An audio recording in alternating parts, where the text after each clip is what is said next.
I'm grateful we were prepared. Get your free quote at ethos.com/play. That's ethos.com/play. Paid spokesperson. Time spent on application may vary. Online health questions required. Less than 4 in 10 kids aged 6 through 12 are playing sports regularly. 4 in 10 kids? Let it sink in. Just 4 in 10 kids. ESPN is building a nationwide coalition powered by Disney called Take Back Sports, with the purpose of training more coaches, expanding access, and creating community-driven sports programming that puts kids and fun first. We're working on that story. We hope you'll join us. Visit takebacksports.org to learn more. Beginning Tuesday, September 8th, watch DiPietro and Rothenberg and Hahn and Rosenberg live every day on the MSG Network. WHSQ and WCBS-FM HD2, New York. Don. Cross your legs, honey. Let's get out of this inning. Hahn. I didn't know you were a screamer. And Rosenberg. Happy Jewish New Year, not Newish Jew Year. This isn't North Dakota. This is New York. This is Don, Hahn, and Rosenberg. The best threesome I've ever heard. On ESPN New York and streaming live on YouTube. 3 o'clock in the big city with Peter Rosenberg. I'm Alan Hahn. How you doing, Peter? Oh, fantastic. I'm full. Yeah, I'm going to try not to go into a food coma. Oh, boy. It's not easy. Not to be the typical radio guys who just had friends from an awesome restaurant bring us delicious lunch, but Dario's came through today. They did. And they came through, boy. I prepared for it. They always do. Like, I knew that we were doing this. What'd you do? So, I mean, I just knew that, like, didn't have anything really to eat earlier. I mean, the problem with having a 19-month-old is you always end up just eating little bits of stuff because, like, she doesn't want it. And you're like, literally, I'm too lazy to go throw this in the trash can. So I'll have this. But all I did was pick at a couple of things with her. Right. So I was ready. Okay. But you can't get fully ready for Dario's. It's go on my IG. Go on my Instagram story. Take a look at the steak. No. Yeah, take a look at Maya, I brought nothing for you. Take a look at the steak. Yeah, I know. Take a look at the steak and cheese sandwich, though, or the cheesesteak we just had. It was delightful. Just delightful. The fact that they brought bread, everything is made fresh every day. That's right. Like the dough, all of it. That's right. So he's smart. We're not going to bring the cheesesteak already made because what happens when you do that? I know what happens. Soaks into the bread. It's just the whole thing. Yes, that happens later. That's exactly what you don't want. But so it's all separate and you make it right there. Yeah, we just scooped the meat into the sandwich, added the cheese. My God, that was glorious. So it was a lovely way to start the day. It was a beautiful way to start the day. I did cheat and have a donut. I'm going to be on record.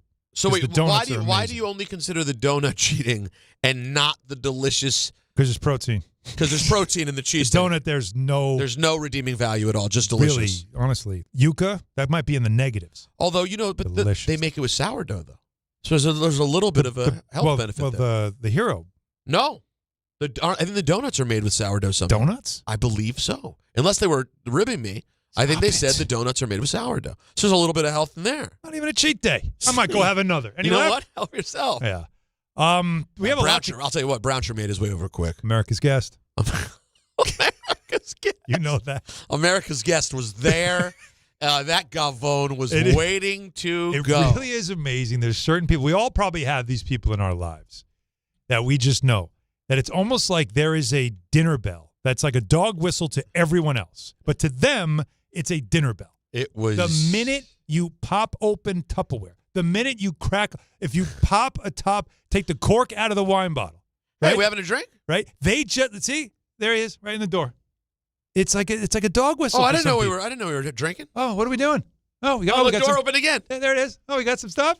The funniest part about it, though, is I might try some. Can I try some? The funniest part about it is, though, he's had this reputation because of Michael for decades now. What's the reputation? That he's a Gavone who just shows up to eat all the free food. But the thing is this: we all work, us the radio talent. We show up for our shift. Yeah, and Brownshire's here all day. All day. So he's got a 9 to 5. The idea that like a delicious lunch would show up and you work here 9 to 5 and you're friends with everyone who's eating it and you wouldn't show, like anyone is doing that, but because it's become his brand now, when he shows up, it's just hilarious. His brand is he's America's Guest. Walks right up. Oh, what are we having here? And the excitement he had today, he was analyzing, talking to everyone. Oh, what are you getting? You want to do half over but here? Don't you think that's his skill? Is that it's never awkward. it's very seamless. Oh, yeah. He just has a way. He has a way. Of just all of a sudden. He's got a way about him. You know? And then all of a sudden now he's I don't know talking. what it is. And you don't even realize that you're going like. But I know that we yeah. can't eat without him. Anyway. That's our Brownshire. Yeah, that's actually. So anyways, great start to the day. And you had an entertaining night of baseball last night. I thought it was. The Yankees played like a baseball team. That you got young pitching that makes you excited. You got Cody Bellinger back doing Bellinger-y things. Yeah, that's 2 games now where you can feel like he's coming around. The offense overall, if you think about it, has 9 runs. Like really you dream, come around. That's like you dream about. What is it now? Is it 47-6? Is it 6 or 5? Something like that. Something like that, right? The record. They score the runs, they win. 5 or more runs, they generally win, and they did it again back-to-back games. This time, Yaz Flute. The pitching held up, right? Yeah, the pitching held up. Yaz Flute was good as well. The only real nervous thing to discuss is what is going on with our guy G-Lo. Because George Lombard Jr. is having himself a bit of a regression here, or certainly a bit of a. There's certainly something going on here that needs to be at least, paid attention to. Right. What I don't like that we're seeing is it's almost as if there's people on social media,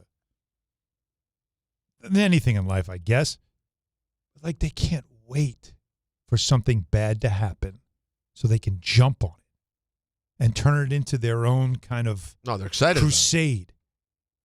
Volpe never did that. 5 errors in 5 straight. Never did that. It's like they can't wait to do that. As if what is it supposed to accomplish? That you're right short term? Well, like, why honestly, would you want to be right? Why would you want that to be? Because you really first of all, you're not really a fan of the Yankees. You're a fan of yourself, and you just want attention. You'd rather be right than have the team be good? That's what I mean. That doesn't make sense. It's maddening. But if you watch that kid play, and I know he was 0 for 5 yesterday, and that wasn't a good look either. He had a rough one. Okay, everybody else is hitting the ball. Everybody else is scoring runs, and he did struggle at the plate. And you can't act like this is A, a surprise, or B, that it just is going to tell you that, see, he's a bust. He's no good. That they brought him up too soon, or any of that stuff. That the comparison to Volpe is still, to me, again, it's apples and oranges. This kid's got it. And I don't see him, even on a night where he struggles, I don't see him crumbling. I don't see him melting down. I still think he's got a mental toughness about him. It's all anybody ever talks about. I'm not worried. I'm not worried at all about him. I don't think it's a problem. I think it's something they can get through. And I still think there's going to come a time soon where he's going to be the leadoff batter. They don't have one. He's eventually going to be a leadoff batter. That's what it feels like. It is the fit in theory, but obviously just the offense was supposed to be his struggle in the beginning, and then he adjusts. But he came out of the gates. He was pretty impressive offensively. I think the end of last week, if I recall, he was like 318. He's 265 now. So it's been a rough. You go 0 for 5 with 3 strikeouts. That alone will cost you 15 points at this point. Yeah, and even the errors. Anthony, tell me if I'm wrong, because I know you're watching as closely as I am too. Are these like egregious, sloppy errors, or is the aggressive attacking the ball? Yesterday's was kind of just bad. But I thought it skipped on him. Hit him in the heel, of the hand. It did, but it didn't look like an uber challenging play based on some of the plays we've seen him make so far. You're right. Yeah. He's going to his left. It did hop up a little bit and kind of hit the palm of his glove a little bit, or the heel of the glove. It did feel like it just seems like he's in his head a little bit. It just seems like he's a little bit, which is understandable. Mm-hmm. The only thing that's happening here is you thought he would start that way. Yeah. Instead, he started flawless. Yeah. And he's regressing a little bit. Now he has to respond to it. Yeah. But I am not worried about this kid. Not even a little bit. You believe in G-Lo. I do. And I think what you're seeing from this Yankee team now offensively is a good thing, and it's coming just in time for a bullpen that, as we're starting to see, they had to use the starting pitching they had to use. That's the part that I think now it's starting to flip. They better start scoring. Rodriguez gave him a good start. Blackburn has been strong as usual, and then Michael Fulmer dusted him off. They pick him up. and he was supposed to be going to the minors, and they were like, hang on a second, we need arms, get to the Bronx, and then they ended up using him, and he was effective. But, with Cruz now with the UCL issue, Hedrick for the first time yesterday, not 2 days ago, I should say, struggled. They better get some offense. It does make you feel like Brian Cashman at the trade deadline usually finds a way to replenish the bullpen because he knows first half of the season you're going to use up a lot of your bullpen and you got to have fresher arms or at least change it up for the second half of the season. It's really hard to keep the same bullpen together. Now, they are going to get, and I understand this part of it, they're going to get additions soon. Clark Schmidt, Luis Heel, they've been getting him ready to be a reliever. So there's a sense of you're going to have some more arms coming in. At some point, Weathers will be back. Warren will probably end up in the bullpen. So that's probably what he's thinking. But right now, there's some concern that did Cashman not do enough in getting some bullpen help at the trade deadline. Other than that, I'm looking at an offense now with Bellinger starting to look like Bellinger. Rice feeling more comfortable now that there's not so much on his plate, 35 home runs. And if what we heard yesterday about Judge is he's going to play right field, Garcia, hot bat right now, that's continued. How good can this offense be? It's funny that Don's not here today. Because, I know because yesterday is right up his alley of what he's been saying. I know of like, hey, hold on a second, maybe this team's starting to resemble. I'll also tell you, it's funny. It ended up being a blowout. It's all said and done. It's 9-3. Yeah, but I will tell you the way that these teams have gone back and forth a little bit the first couple of games in the series, it does make you think that even though like the Astros' record this season is nothing to be impressed by, a series in the playoffs this year could be very intense and exciting. They are that annoying team. Every team has the annoying team. The team that, and I've always thought it was the Rays. The team that you're just better than top to bottom, but every time you play them, they're just a pain in the ass. Every team. Like I'm sure like the Commanders have that. No, we're too bad to even have that. That's every team we play. This is the thing that good teams deal with. But I hear what you're saying. There's just that team like when you play them, you just always know it doesn't matter where they are in the standings. This team is just always a thing. Like for the Knicks, it's the Pacers. No matter what year it is, no matter what time it is, doesn't matter. Whenever they play Indiana, just something weird happens. Like they could suck all year. Like I laughed at last season because they didn't have Halliburton. They were tanking, and yet every time they played the Knicks, it was a Game 7 for them. Their bench was into it. Carlisle's coaching extra. I'd watch them on League Pass against like the Charlotte Hornets. And it's like they barely can play basketball. But because it's the Knicks, like they give you some extra. So I'm watching Altuve. I'm watching the Astros. And again, another night earlier in that game where I'm like, these freaking guys. Altuve. Like you're a 500 team, but all of a sudden it's like dial it back to 2022. Well, you know what I mean? Like it just, that's annoying. So you're right. And they have a series could be interesting. And they have the best hitter in the AL. Like, oh yeah. The Altuve era will end, and the Yordan Alvarez era will continue. Yeah, he is a problem. So it is an interesting year where I could see. I mean, they could end up with an Astros series that's really meaningful. Maybe this is the year you get to exercise some demons in the playoffs in a way that's really meaningful. You could. And then there's Jazz. Yaz Flute. Did you notice that he was not yellow and light blue? Yeah, he clearly listened to you. Absolutely did. He said, I'm not disrespecting this franchise anymore. He had nice, boring gray. Nice, and you loved it. Boring, corporate Yankee gray. Like you dream of on his arms. It was glorious. And he had himself a day. You know 3 what? for 3, walk, RBI. He's kind of been doing his thing. And listen to what he said after the game about the goal of this season. We're trying to make it to the playoffs, and I really want to win a World Series. So, I'm just trying to get ready and do my best to get us there and win the World Series. That's it. Speaking it, saying it, putting it out there. Feeling it. Want to win a World Series. That sets the standard, does it not? It's the standard. But that's supposed to be the standard. So with that, again, I wish Don was here. Him saying that. That's why you can't say Yankees are in a great position. Everything's great. Aren't you happy? They're competing every year. They're in it. You're hearing the player say it. The player even says it. No, the goal is to win a World Series. Goal is to win a World Series. Not, we hope. Not, it'd be nice. The goal is to win the World Series. Once you set that as a goal, if you don't achieve it, how do you feel? Disappointed. Yeah. It's a disappointing season then, isn't it? Because you didn't win the World Series. Especially in a season in which your entire league, except for a couple of teams in your division, are garbage. The entire league. Yeah. It's setting up for that. Listen, if you don't get Judge back, if that had not improved and it was not on the cards to get him back, or if God forbid there's a setback and he doesn't come back, somehow something crazy happens. I hope not. Right? Yeah, No, that would be terrible. I hear you. At that point, you go, it wasn't our year. But to Don's point that he's been making, even though I do understand the feeling of Yankees fans to not be head over heels this time, but to the point Don's been making overall, if you do get Judge back in the next, it feels like it could be a week, right? But they say, like, we think it's the Colorado series. So after the West Coast trip, which is after this Red Sox weekend. Yeah.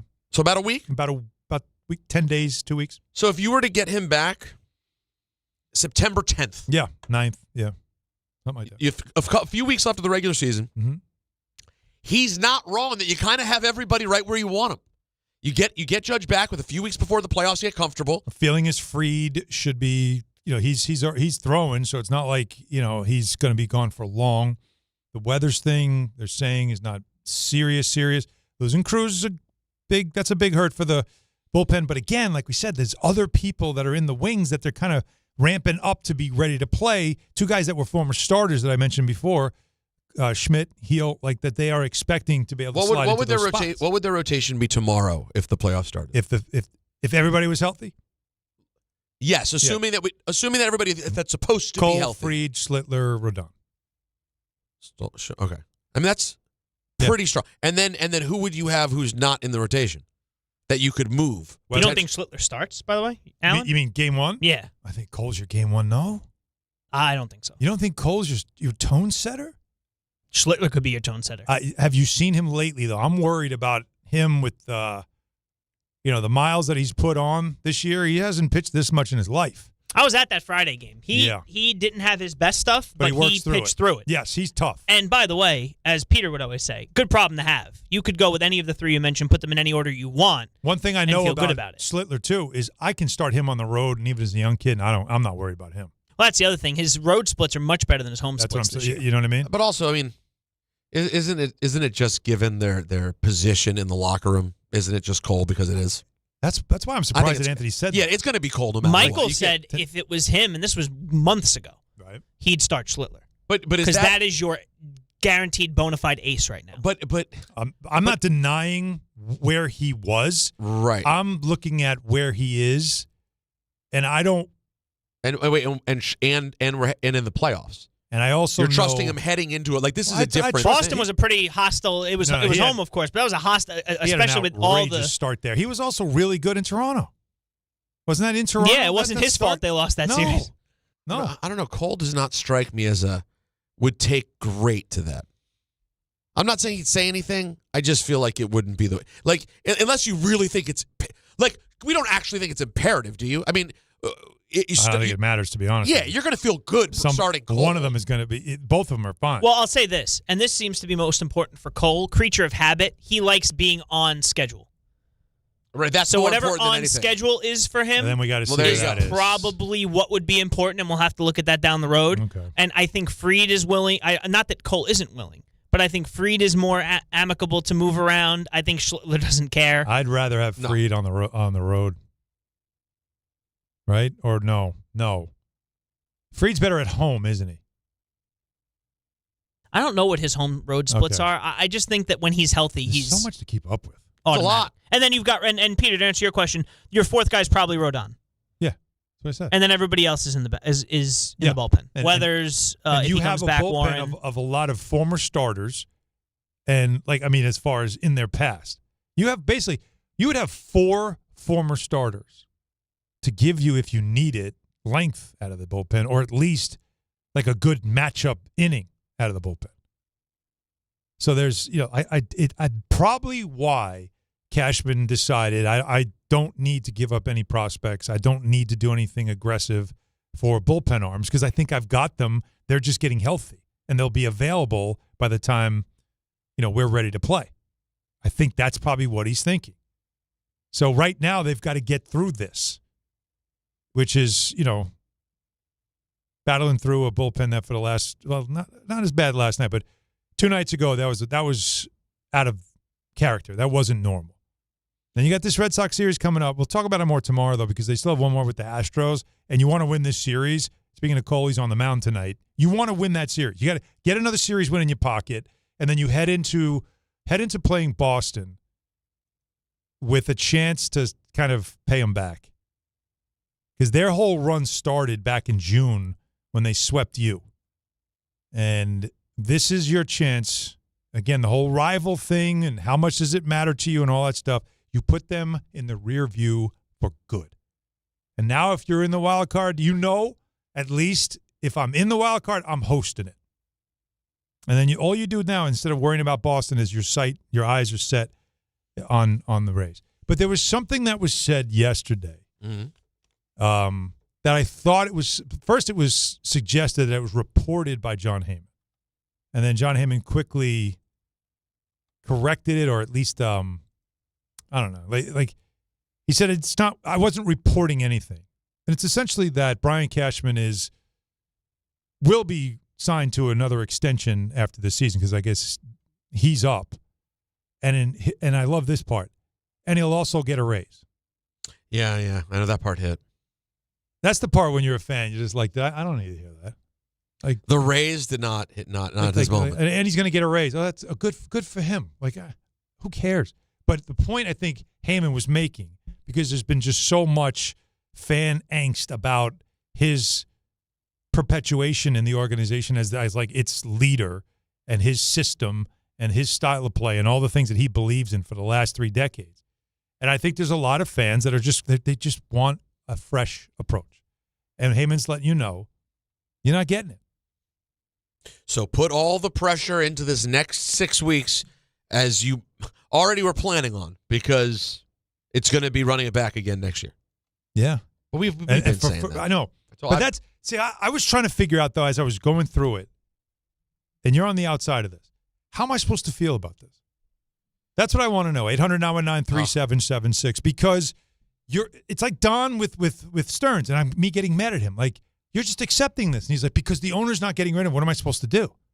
It doesn't mean you should be happy about it. No, right, but also, as I've tried to say now for 3 or 4 years straight, Anthony, Brian Cashman's last name, Cashman's his middle name. His last name is Steinbrenner. I'm not just saying that. He will never be fired. You firmly believe that. I firmly believe he is part of the family. They trust him. He'd have to walk away.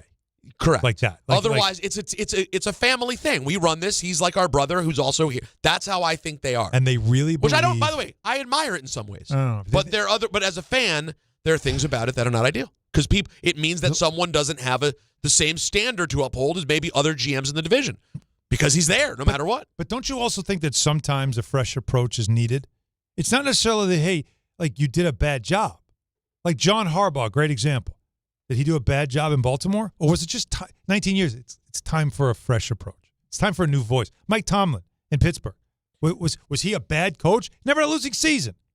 Was it time for a fresh approach? Right? It's just time. I don't even think it's – we'll get into it. That's what I want to know. Is it like we accept it. We all know he's not going anywhere. But it doesn't mean you have to like it. And that's what I want to know from you. 800-919-3776. We get some calls just getting started. We really do have a lot of stories to get to today. We also have Keyshawn Johnson joining us at 4 because he spent time with Aaron Glenn. He spent time at Jets camp, and he's got some opinions about not only the Jets this season, but about what everybody's saying about Aaron Glenn. You don't want to miss that. Stay with us. Hahn, Rosenberg, ESPN New York. This is DiPietro and Rothenberg. Well, something troubling happened. Jordan, I think he thought he was paying me a compliment. Right. I'm self-aware enough to know that it probably wasn't a compliment. Jordan goes, well, how old are you? I said, I'm 36. He goes, oh, which is either good or very bad. I was like, how old did you think I was? And he goes, I actually thought you were much closer to my age. Jordan's 11 years older than me.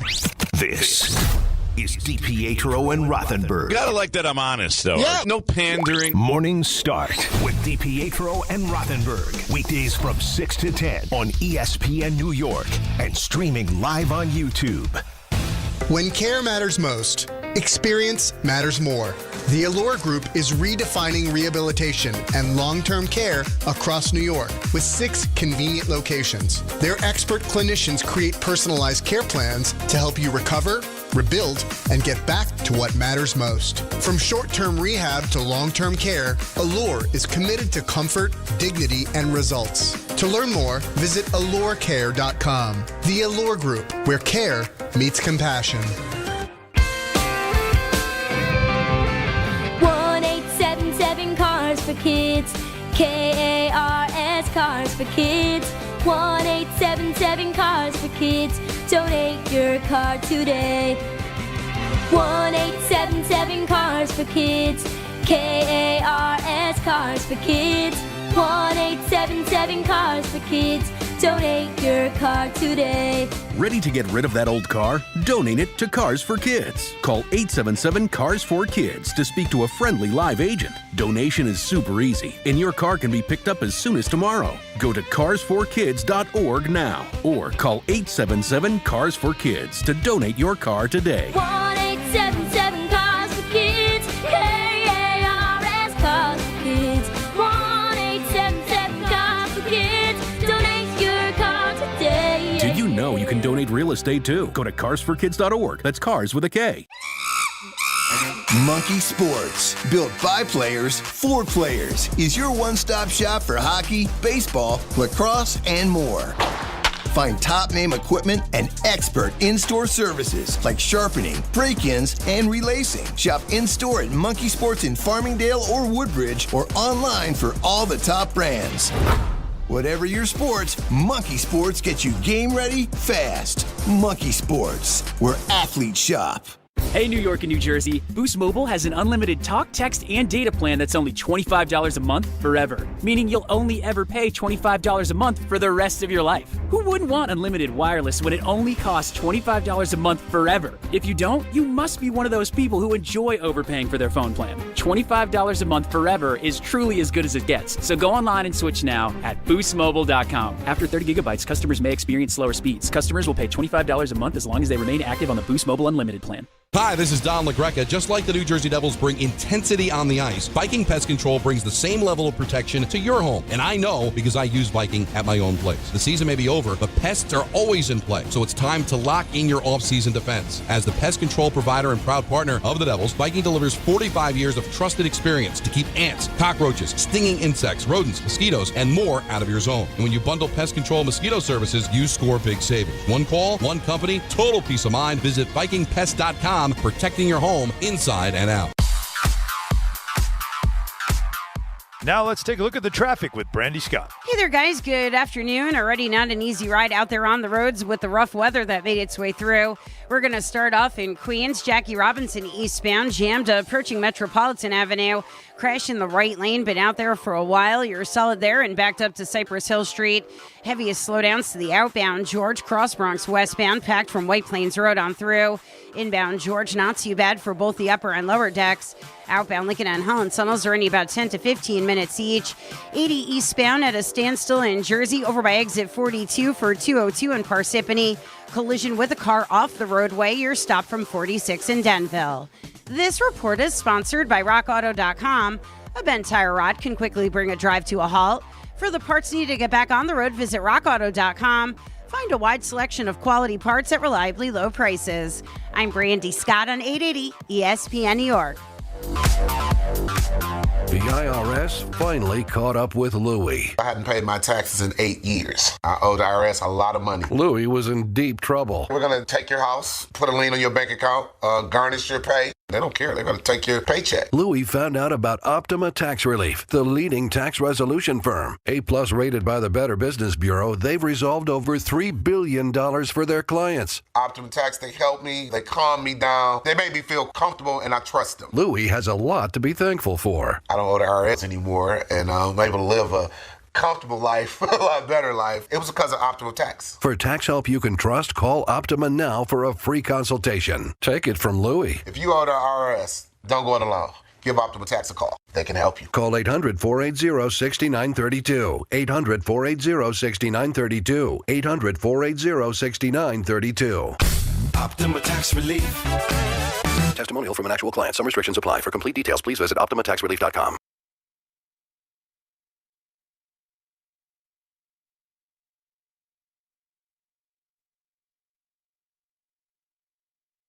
So tell me what am I supposed to feel? I mean, my team is successful, year after year, winning record, always in the black, right? The guy running the team has been there all this time, 30 years. He himself has been the architect of one championship. That's it. And in that time, we've also seen rivals of the franchise have great success. Great success. Great success. So when you hear from somebody as established as John Heyman, and it doesn't, look, it's not anything that you're like, oh my God, I can't believe it. But when you hear him say things like, oh yeah, at the end of the year, Cashman's getting an extension. And in fact, he's also going to get a raise. And you know, as I said, I played the Jazz thing, his quote from last night about the goal is to win a World Series. The goal is to win a World Series, which means if you don't achieve the goal, it is a disappointing season. At some point as a fan, you acknowledge, yeah, the team has been good every year throughout this whole time, but they aren't achieving the goal. I kind of want to see what a new voice, a new direction, a new outlook, a fresh approach would look like. And I'm constantly told, don't care what you want, we're sticking with this. And I know this is going to sound crazy. Don wouldn't put up with this because, again, as a Mets fan, he can't. But Anthony's a Yankees fan. He understands. Harvey, doesn't it have doesn't it have a treadmill feel to it? Like we're just going to stay on this treadmill. We're going nowhere. We're not going backwards, but we're certainly not going anywhere. It's just a treadmill. Am I crazy to say something like this? No, because this is what we've seen for the past 17 years, and it's what we've been seeing these past trade deadlines and past off seasons where they run it back instead of going for it, which is why us fans feel like, when we look back a decade from now, 2 decades from now, about why Judge didn't win more and why all these prospects didn't come up to be as such, we could all point to one guy, but it's basically how it's been, and under this leadership, it's how it's been for the past 17 years. Really is amazing that Rice, 35 home runs. 3 rookies. 3 draft picks by this franchise have done that. It's pretty crazy. Can you name the other 2? That was, you said, over 35 home runs in there in a season. As a rookie. No. Just as a Yankee, draft pick of the Yankees. Oh, as a draft pick. Was a Yankee draft pick. And went on to hit 35 home runs in a season for the Yankees. Aaron Judge. That's one. There's one more. You said Covens. It's not Covens. Is it recent? No. It's not recent. No. And it's the Wayback Machine? Not way back. But it's back. Derek Jeter. Further back. Haveslack. Not Haveslack. It doesn't make sense that it would be Haveslack. Yeah. No, I don't know. Donnie Baseball. Oh, I was going to go there. Wow. Close. But that's wild. Isn't it right? There's a party that was like, what? But that's reality. And we've had so many, we've had the Kraken. We've had how many nicknames? All the different players that we've been told. The Martian.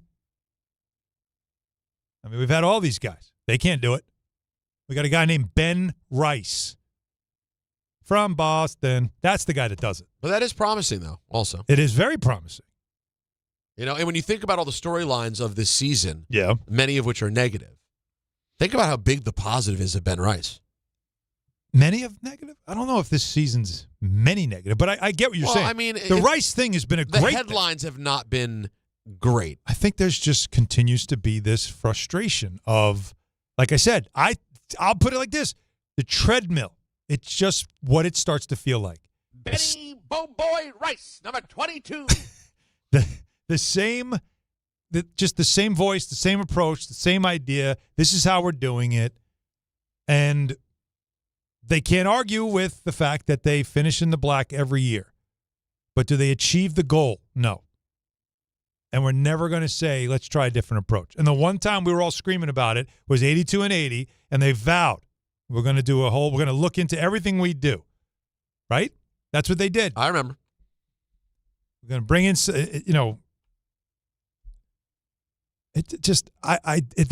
they decided that everything we were doing is working. Everything's fine. Nothing to see here, folks. Right. I don't know. So I'm wondering if I'm crazy to say, like, I know there's nothing I can do about it. It's a helpless feeling, but as a fan, it still doesn't mean I have to like it. I don't like the fact that every year I know what I'm going to get. But can I tell you, we actually haven't heard that much hate for it this year. Relative. Like, I'm not saying there hasn't been some complaining. There's been complaining this year in general. That's why I don't like that Boone gets all the. But compared to other years, I would say compared to other years in general, this year has not felt like just screaming constantly at the top of your lungs, Yankee complaining. Am I wrong? Because of the injuries. And maybe that's because what it is. There's no Judge. Yeah. You take Judge out of the equation, Bellinger for a while. It's hard to have a lot to. Yeah.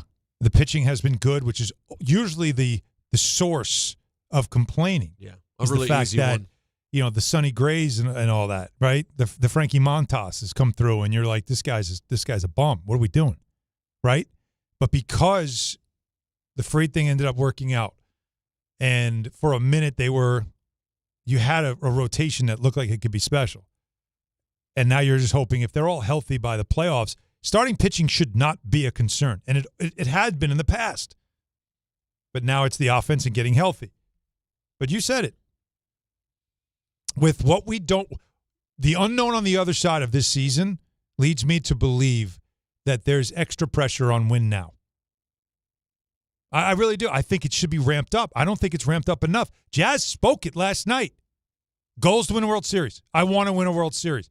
He said it last night. Judge says it all the time. But I really think more players need to start saying this right now. Start saying it so we all start to realize. I think for the Yankees, it's World Series or bust right now. Right now. It has to be. Because you won't get that many better shots at it. This, especially with the American League, the way it looks, assuming your roster, the way it looks, with the anticipation of health. And I said, it's the big variable. We don't know what you're getting. But one thing we can feel good about is you're getting healthy.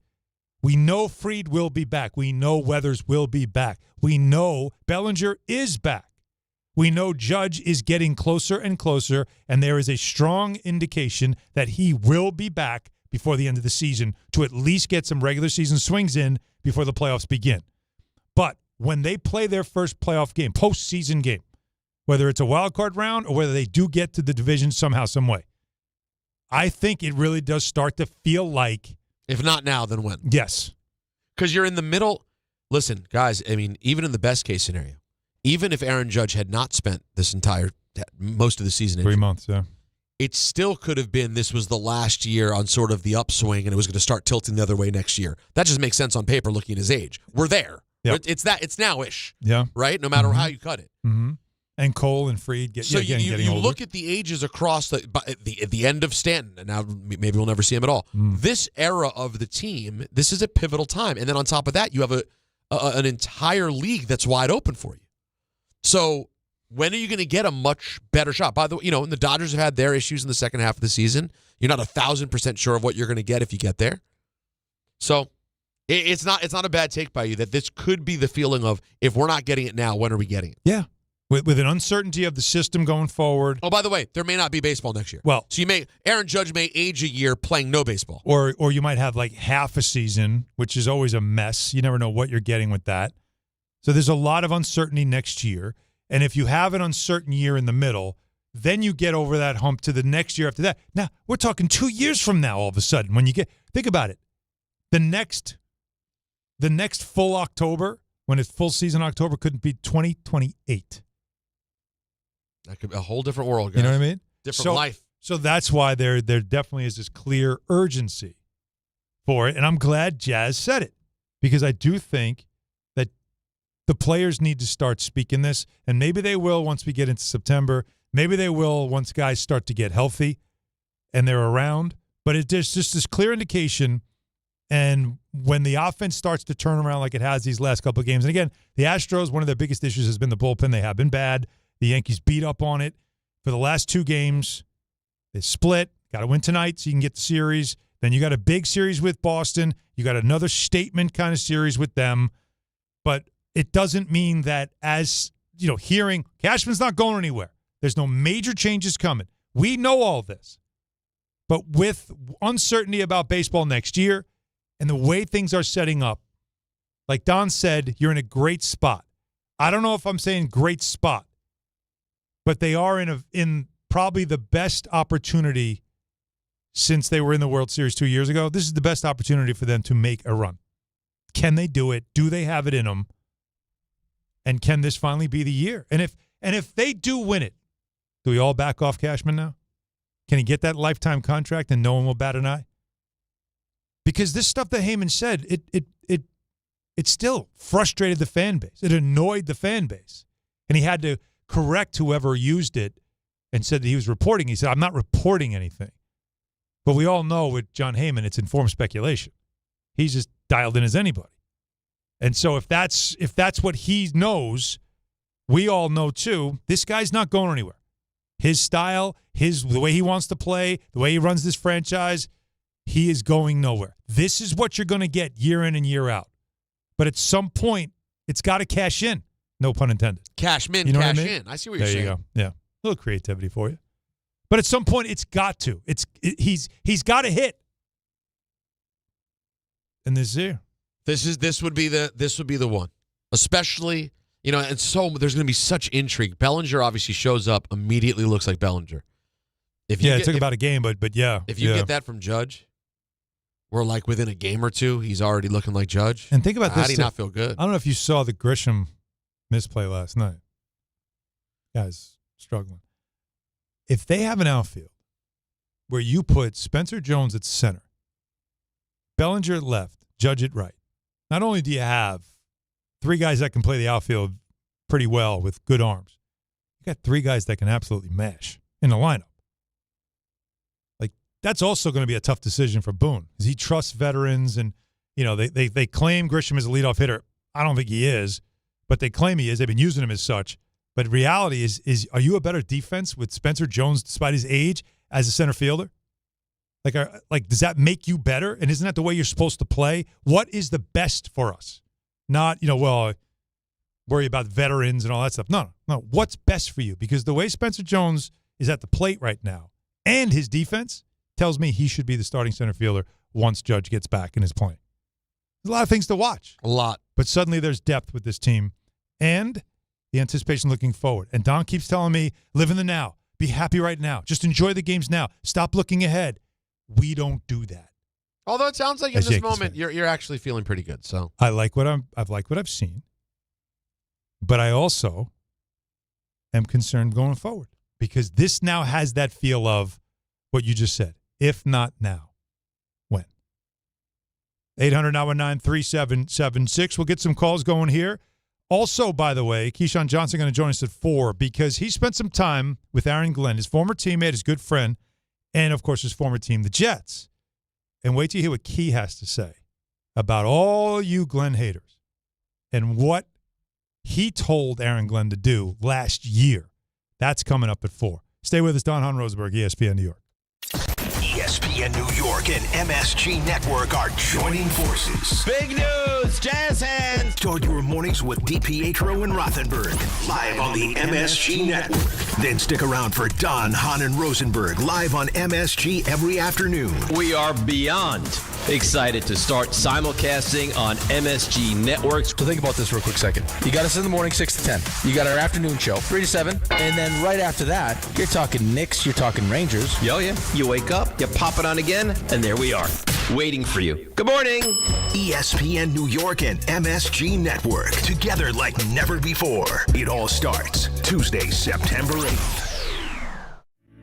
Good Karma Sports is proud to be an equal opportunity employer, providing equal employment, development, and advancement opportunities to all teammates and applicants. To learn more about careers with Good Karma Sports, please send an email to talentacquisition@goodkarmasports.com. That's talentacquisition@goodkarmasports.com. Hey, it's Michael K. Not sleeping? Well, it could be your mattress. At PC Richard & Son, they don't just sell you a mattress. Their experts use a 4-step mattress fitting process so that your new bed fits you perfectly. They guarantee it. And in-home delivery on any mattress $399 and up, it's free. Come in for a complimentary mattress consultation and get a free travel neck pillow, no purchase required. So do what I do and get to PC Richard & Son today for your new mattress. Free delivery excludes Manhattan. They built this station from the ground up. And now, for one afternoon, they're back together. Michael Kay and Don LaGreca, the two longest tenured voices in ESPN New York history, reunite for a special 2-hour broadcast celebrating 25 years of ESPN New York. 25 years. Two legends. One conversation you won't want to miss. Thursday, September 3rd from 1 to 3 p.m. right here on ESPN New York and streaming live on the ESPN New York YouTube channel. At City Harvest, we believe no New Yorker has to go hungry. With your help, we're on the road 365 days a year, rescuing over 77 million pounds of nutritious food and delivering it free to millions of New Yorkers, transforming surplus food into sustenance, sustainability, and smiles, rallying thousands of New Yorkers to power a network of nourishment across our city. One day, one meal, and one New Yorker at a time. That's how we feed good. Donate at cityharvest.org. The IRS finally caught up with Louie. I hadn't paid my taxes in 8 years. I owed the IRS a lot of money. Louie was in deep trouble. We're going to take your house, put a lien on your bank account, garnish your pay. They don't care. They're going to take your paycheck. Louie found out about Optima Tax Relief, the leading tax resolution firm. A-plus rated by the Better Business Bureau, they've resolved over $3 billion for their clients. Optima Tax, they help me. They calm me down. They make me feel comfortable, and I trust them. Louie has a lot to be thankful for. I don't owe the IRS anymore, and I'm able to live a comfortable life, a lot better life. It was because of Optima Tax. For tax help you can trust, call Optima now for a free consultation. Take it from Louie. If you owe the IRS, don't go it alone. Give Optima Tax a call. They can help you. Call 800-480-6932. 800-480-6932. 800-480-6932. Optima Tax Relief. Testimonial from an actual client. Some restrictions apply. For complete details, please visit OptimaTaxRelief.com. Less than 4 in 10 kids aged 6 through 12 are playing sports regularly. 4 in 10 kids? Let it sink in. Just 4 in 10 kids. ESPN is building a nationwide coalition powered by Disney called Take Back Sports, with the purpose of training more coaches, expanding access, and creating community-driven sports programming that puts kids and fun first. We're working on that story. We hope you'll join us. Visit takebacksports.org to learn more. Hey, it's Kirk Herbstreit. When it's game time, you need a good playbook, especially in the kitchen. Because when a crowd wants wings, fresh pizza, and mouthwatering sliders, you better have options in your kitchen. With Frigidaire Range, you get over 15 cooking modes, including stone-baked pizza, air fry, and air sous vide. Your game time MVP combo built right into your oven. Available at the Home Depot. How doers get more done. Congratulations, New York. The Knicks did it. Through battle after battle, they dominated to become this year's NBA champions. Day in and day out, the hard work paid off. And you were there every step of the way. Enjoy the crown. Own it, because this year is your year. A part of your legacy that will never be forgotten. So celebrate this moment, show your pride, and shop the largest selection of official NBA gear at NBAstore.com. A Fanatics experience.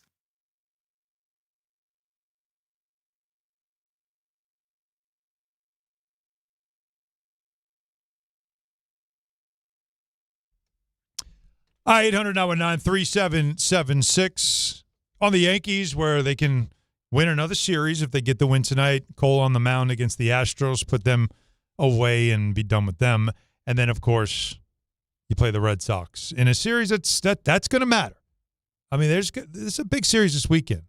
It's going to have your attention. Doubleheader on Saturday. Well, you bet your ace it will. You know what I mean? Like, this is one where you want to put them for good in the rear view. Here's your opportunity. Offense looks like it's coming around, which is a good sign. Still waiting, of course, on Aaron Judge.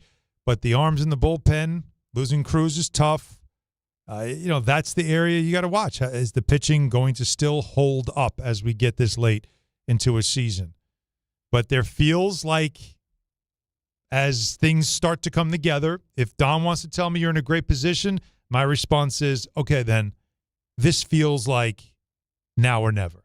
For Brian Cashman, everybody else. Now, Cashman, again, he's not going anywhere. But at some point, he's got to hit. And if there's ever an opportunity to do it, I think it would be this year.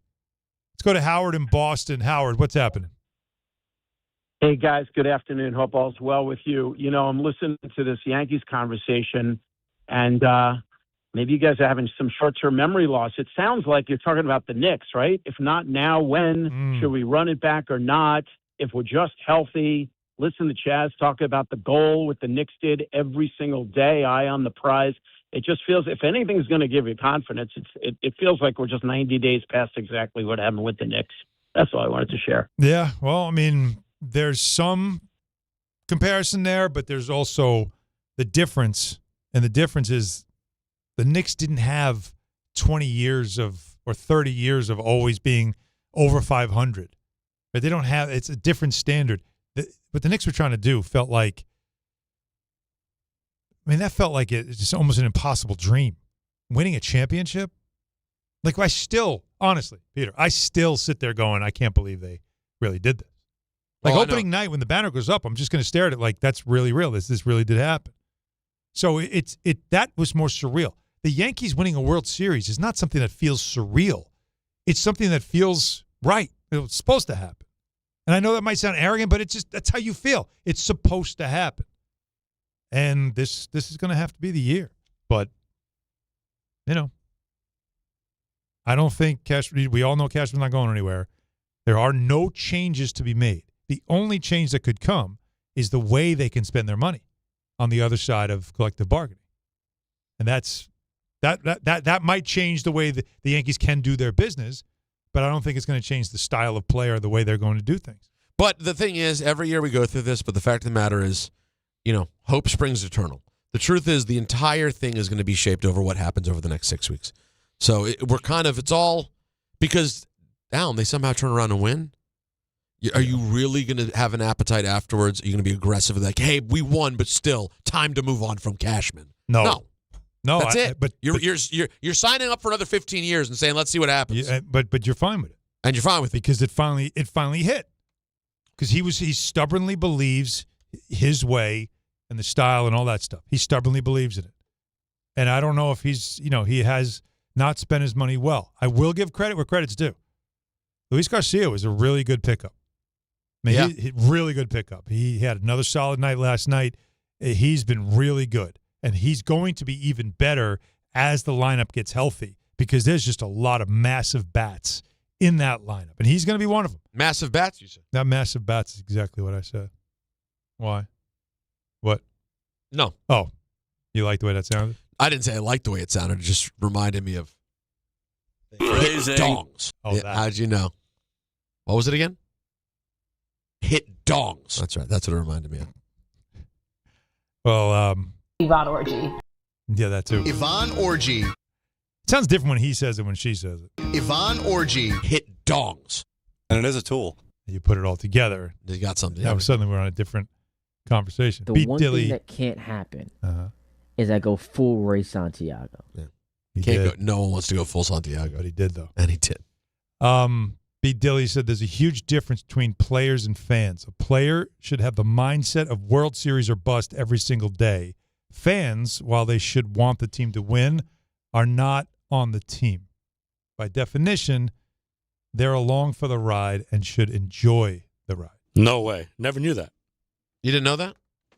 along for the ride and just enjoy the ride. A fan just so you're just sitting on the bus and hey, just as nice. It's great. Yeah. Oh, they I've lost. never experienced, no big deal. That doesn't catch them next time. That doesn't sound like a fan at all, does it? Speaking of fans and going on the ride, hey, Buffalo Bills fans, you can go on the ride with your Buffalo Bills starting tonight. Our first Buffalo Bills game on ESPN New York 1050. Mar Levy. Am I wrong? I don't think he's coaching. No, but still. Mar Levy. It's his legacy, though, isn't it? That's one. 7 o'clock tonight. Well, that's kickoff. That's kickoff. You know when pregame begins? 5? 5. Yeah, you got to start. You need 2 hours to you need settle a in. Full 2-hour pregame show to get you ready. You know who they could maybe interview during the pregame? Bills football. Who? Mar Levy. Well, they never know. Why not? Hopefully, whatever we're eating, we could finish eating before we interview. Starburst. Hell of a run. He had a Starburst. Mar Levy. Yeah, so on 10:50, 5 o'clock. That's 5 o'clock. You and me. 5 o'clock begins the coverage on 10:50 I wonder if AM. anyone... Bills and the Stillers. I wonder if anyone will disrespect, is such a Bills fan that they said, I'm enjoying you guys right now, but since you told me that, 5 o'clock, I'm out. switching you off. I'm Pre-game. out. I got 2 hours to get ready for kick. Well, who's one of our callers a big Bills fan? We all know. Who do we have that's a big We all fan? know that Danny, big Steelers fan. Well, he switched off to listen to the game. It is Bills Steelers. Oh, it is Bill Stiller? Yes, Stillers? Stillers. He's not even in on that. Doubtful. We used to have Judy in Buffalo who'd call a lot. Why, Judy? Why? Judy, big Bills fan? Yeah, big Bills fan. We had another Bills fan. No, listen, I always say it. There are a lot of Bills fans right I always say that too. Don seems to push back on how much of it. I think part of it is a Jersey thing. Because I think the upstate New York thing, I don't think extends into central Jersey the way it extends into the 5 boroughs. There's a lot of upstate New York around here. Yeah. So there's their share of Bills fans who are going to be excited. Guy, can you imagine? The Bills are an interesting comp for the recent Yankees. In terms of you can't be excited if you're a Bills fan anymore next year. They go, don't worry, we're going to go 11-6 next year. There's only one thing now. There is only one thing. If you're a Bills fan, you now know what it is to be good every year. You get it. Yeah. We're good every year. That conversation we just had about the Yankees, that's the Bills. And by the way, there's nothing left to do. And if you're an older Bills fan, you did this with 4 Super Bowls. And it hurt. And it ended up being a tragedy. There's the great example of that debate of being good every year but not having a title, or I get a title, but in the years between, I have bad years. I'm really bad. And think about it. If you lived through the early 90s, if you're a Bills fan. You got neither. They never got the title. No. You would rather have gotten like Norwood makes the kick. Oh, yeah. And then the next 4 years you suck. Absolutely. And you don't care. No question. No question. That's got to be better than what the agony of 4 years going to Super Bowl and not winning. Well, you did win the AFC Championship. Yeah, shut up. Well, think about it like this. Think about how pathetic my team has been. Right? For my whole adulthood. Yeah, but you've got 2. And the last one was beating the Bills. Yeah. So they've gone through the exact same thing. They've never won, but they lost that game. They lost all Giants fans. They lost to you. Yeah. Yeah. They lost that's just a brutal. That's why I really do think about the Giants' history of their Super Bowls. Oh no, they heartbreak. 3 of them are against 2 of the greatest team eras, right? The Patriots run and obviously the Bills. The Bills of that era. Think about that. Well, and at the time, remember, so wait, you guys were not you guys. You guys. Who are you people? 86 Giants beat who was it? Why am I forgetting who they wanted to beat in 86? Denver. It was Denver? Mm-hmm. So that was the first, oh God. So that's why I was thinking about it. So I did get correct. It's the 91 I'm talking about. No, I know. Yeah. So but think about it like this. The 86 Broncos. Right. And then the 87 Broncos. Both got their hearts broken by NFC East teams. Yeah. And at the time, you start thinking if you're a Denver fan, it's never going to happen. And then it's all the way later with Terrell Davis. Yeah. The whole team comes back. Yeah. They thought they'd be the Bills. Yeah. And then instead the Bills They make it to the Super Bowl 4 times, win none of them. Yeah. And all these years later, now they can't even get back to the game. One of the great sports debates. Would you rather just have the 10-year run where every year you're good and every year you're playing for a title, but you don't win one? Or a 10-year run where out of those 10, 8 you're bad, but in 2 you're really good, and in 1 you win a title? Give me the title. Give me every time. It's give me the I totally every agree. time. Give me the damn ball. That's what Keyshawn Johnson said. He's going to join us next. Hahn, Rosenberg, ESPN New York. When care matters most, experience matters more. The Allure Group is redefining rehabilitation and long-term care across New York with 6 convenient locations. Their expert clinicians create personalized care plans to help you recover, rebuild, and get back to what matters most. From short-term rehab to long-term care, Allure is committed to comfort, dignity, and results. To learn more, visit allurecare.com. The Allure Group, where care meets compassion. There are a million reasons to love New York. Making your budget stretch isn't one of them. According to an independent study, Amazon prices average 14% lower than other retailers. Get food, fashion, furniture, and more shipped straight to your building.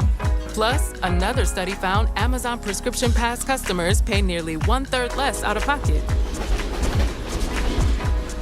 Learn more at aboutamazon.com. ESPN New York is your home for the world champion New York Knicks. WHSQ and WCBS-FM HD2, New York. The U.S. Open Tennis Championships are underway, and you can still get in on the excitement. Grab a $30 grounds pass for the Finals Fan Fest, September 12th and 13th in Louis Armstrong Stadium. Experience celebrity arrivals and star-studded viewing parties, hosted by actress and comedian Yvonne Orji and The Bachelor's Joey Grazadeh. Plus, live DJ sets from Tinks, Lucas, and Summer House's Kyle Cook. Get tickets now at usopen.org. At Uline, the prevailing opinion is, if you don't live it, you don't believe it. The people at Uline believe in hard work, and they live it by being there 24/7 to answer your call, having 41,000 items in stock, and offering same-day shipping from 12 locations across North America. Business owners, sellers, buyers, shippers, and packers believe it. Uline is the hard-working, dependable source for your shipping and industrial supplies. Visit uline.com. Less than 4 in 10 kids aged 6 through 12 are playing sports regularly. 4 in 10 kids? Let it sink in.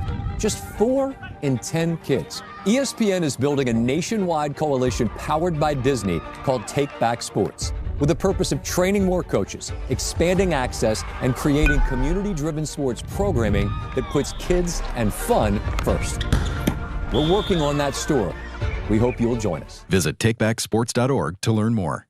I'm David Ortiz. When I lost my mom, she was only 46, and I lost my dad to cancer. It was the worst pain I ever felt. It made me think, what will happen with the people I love when my time is up? That's why I have life insurance. Ethos makes it easy. It's all online, take about 10 minutes, and you can get up to $3 million in coverage. Get your free quote at ethos.com/game. That's ethos.com/game. Paid testimonial. Time spent on application may vary. Online health questions required.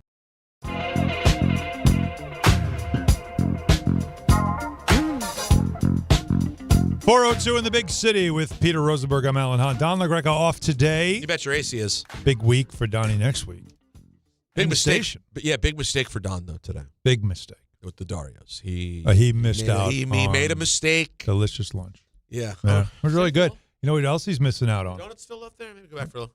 You want to get another donut? Maybe we split one. You know what I mean? Just a split. It doesn't count. Well, Donnie's also missing out on a chance to talk with one of my favorite people, Keyshawn Johnson. That's right. Key joins us right now. Oh, he's here now? Yes. Oh, Keyshawn. Yes. Joining us right now. He spent some time here in the tri-state area. I remember it. And on brand, didn't even tell me he was here. Not once. No call, no nothing. Keyshawn? Told you. There he is. There he is. No, I'm here. Key. No, I wasn't gonna step on Alan. I was trying to let him finish saying what he was saying. Hey, Keyshawn, try not to step on Alan. As you know, you have to wait all day to try not to step on Alan.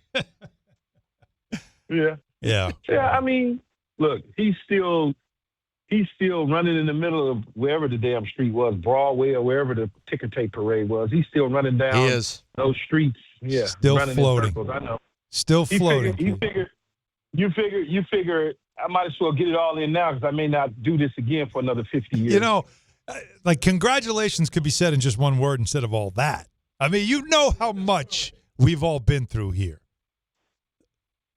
Yeah, y'all been through a little. I mean, have you really been through something? Yes. Or expectations delusional? Which one? But it's both. Well, can't both? Why are those? They're not true. mutually exclusive. Yeah. That's true, but when you're delusional, you make yourself and put yourself through the things that you have to go through. Because if you're not delusional, then you wouldn't go through those things. If you was a realist and you realize, you know what, we don't have a shot this year, you wouldn't be sitting around for 30 years worried about that. But anyway, I felt like I needed to get a Knicks dig in, especially because he knew it was coming. He's a Laker guy, right? Oh my God, Yeah, is that's he a what I Laker thought. guy? That's what I thought. Yeah, thought you were. He might be part of new ownership. Is that? If he, I heard they're taking. Yeah, we had to sell for some things, some reasonings that aren't public yet. So we had to sell. I completely understand. All right, speaking of delusional, in year 2 of Aaron Glenn, there's a lot of Jets fans that look at the roster, Key, and you spent time with the Jets, spent time with Aaron Glenn, your former teammate, recently, so you see it firsthand. There's this feeling like, if you look at this roster, they have Geno Smith. Could they be good this year? Now, that's the expectation. What's delusional and what's reality from what you see? Delusional is good. Reality is better than they were a year ago. And that's a growth. The growth is, are they going to be better? Absolutely. Are they going to be a playoff team? Are they going to, win the division? All of the New York hype is delusional. But are they going to be better? Yes, they're going to be better. What that means, better, what is it? 2 games better, 3 games better, 4 games better? They're going to be better. You're going to see a better product out on the football field than you did a year ago in his first year. I'm glad that Aaron Glenn is taking control of the defense. Defense is much better in the preseason. You can tell. I don't care about the numbers. Whatever the numbers say, whatever they say. I don't know. But I know what I'm looking at. I know what I'm watching. I know the different things that they're doing in the front, the back end, some of the players that they acquired. So I feel better that he's calling it, not allowing somebody else to call the defense. Gave reign to Frank Reich to call the offense. He could worry about the defense and a little bit of some other things along the way. Now, obviously, as a head coach, he's still going to be involved in the offense to some degree. He's just not going to turn the keys over to the car and allow a dude to throw a bomb on 4th and 1. No, he's not going to do that. But, it's a better situation than he was in a year ago. Here's the problem. Here's the problem with the New York fan base in me joking around from a delusional standpoint. Patience. You have to be patient. You cannot think that you are the Los Angeles Rams overnight or the Seattle Seahawks overnight or the Philadelphia Eagles overnight. You have to get there. Those teams got there. Pete Carroll was fired in Seattle for a reason. Then they eventually got to where they needed to again and got to the Super Bowl, right? Philadelphia fired their coach to get Nick Sirianni to get to a certain place. So you have to be patient in this situation and not this, oh, God, he got to be gone in 2 years. He didn't do it right. This isn't Adam Gase. I saw improvement just being out on the practice field and watching him, being able to talk to him and talk to some of the players and just get a feel for the way this team is constructed this year opposed to a year ago. Aaron Glenn has his pieces in place that he liked. So when you look at guys being traded off and you look at Sauce Gardner, right? He was traded off. You say, well, we got rid of our best defensive player. Did you really? We got rid of Quentin Williams. Yeah, it looks good, but did it fit what he wanted to do? So when you look at all of those sort of things, you have to say, okay, he's got his people in place. Many times head coaches don't ever get their people in place. They stick with what was given to them, and either they be successful with that or they fail, and then they're on to the next job. Talking to Jet great Keyshawn Johnson about this year's Jets. I wouldn't call me a great. No, I'd just say a great. Good player for the Jets. No, it's damn God, great. good player. Damn great. Good player for the Jets. You know? Okay, NFL great, but good player for the Jets, Keyshawn Johnson. Buck great, Jet good, Keyshawn Johnson. What do you think? What do you think Geno brings to this team? Like that's sort of been a discussion point. I think there are people who are sort of sleeping on Geno. Not that I think he's at the peak of where he was able to get a couple of years ago, but do you think he's the right guy to help this team steady the ship and take a step forward? So let me ask you this question. You asked me a question. Okay, here's what I'm going to say. Yes, he is the right guy. And here's why I believe that. Because there's a certain principle of things that you have to do with guys like a Geno Smith. We're not asking Geno Smith to throw the ball 45 times a game. Lord, no. We want to protect him. We got two big running backs in Allen and Hall. We got a nice receiver in Wilson. We picked up Cooper in the draft. We got a young tight end. We got some defensive pieces. Let's put it together and see how that meshes. The reality of it is, when you look at the quarterback play in the National Football League, outside of the Patrick Mahomeses of the world, who else scares you?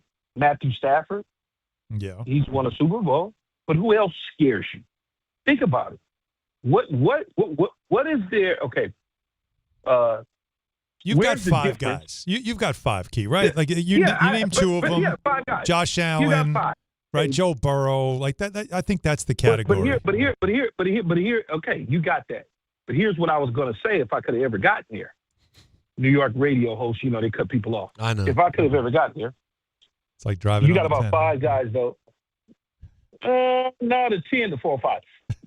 So here's the deal with what I want you guys to sit back and look at throughout the course of the season. You got about 5 guys.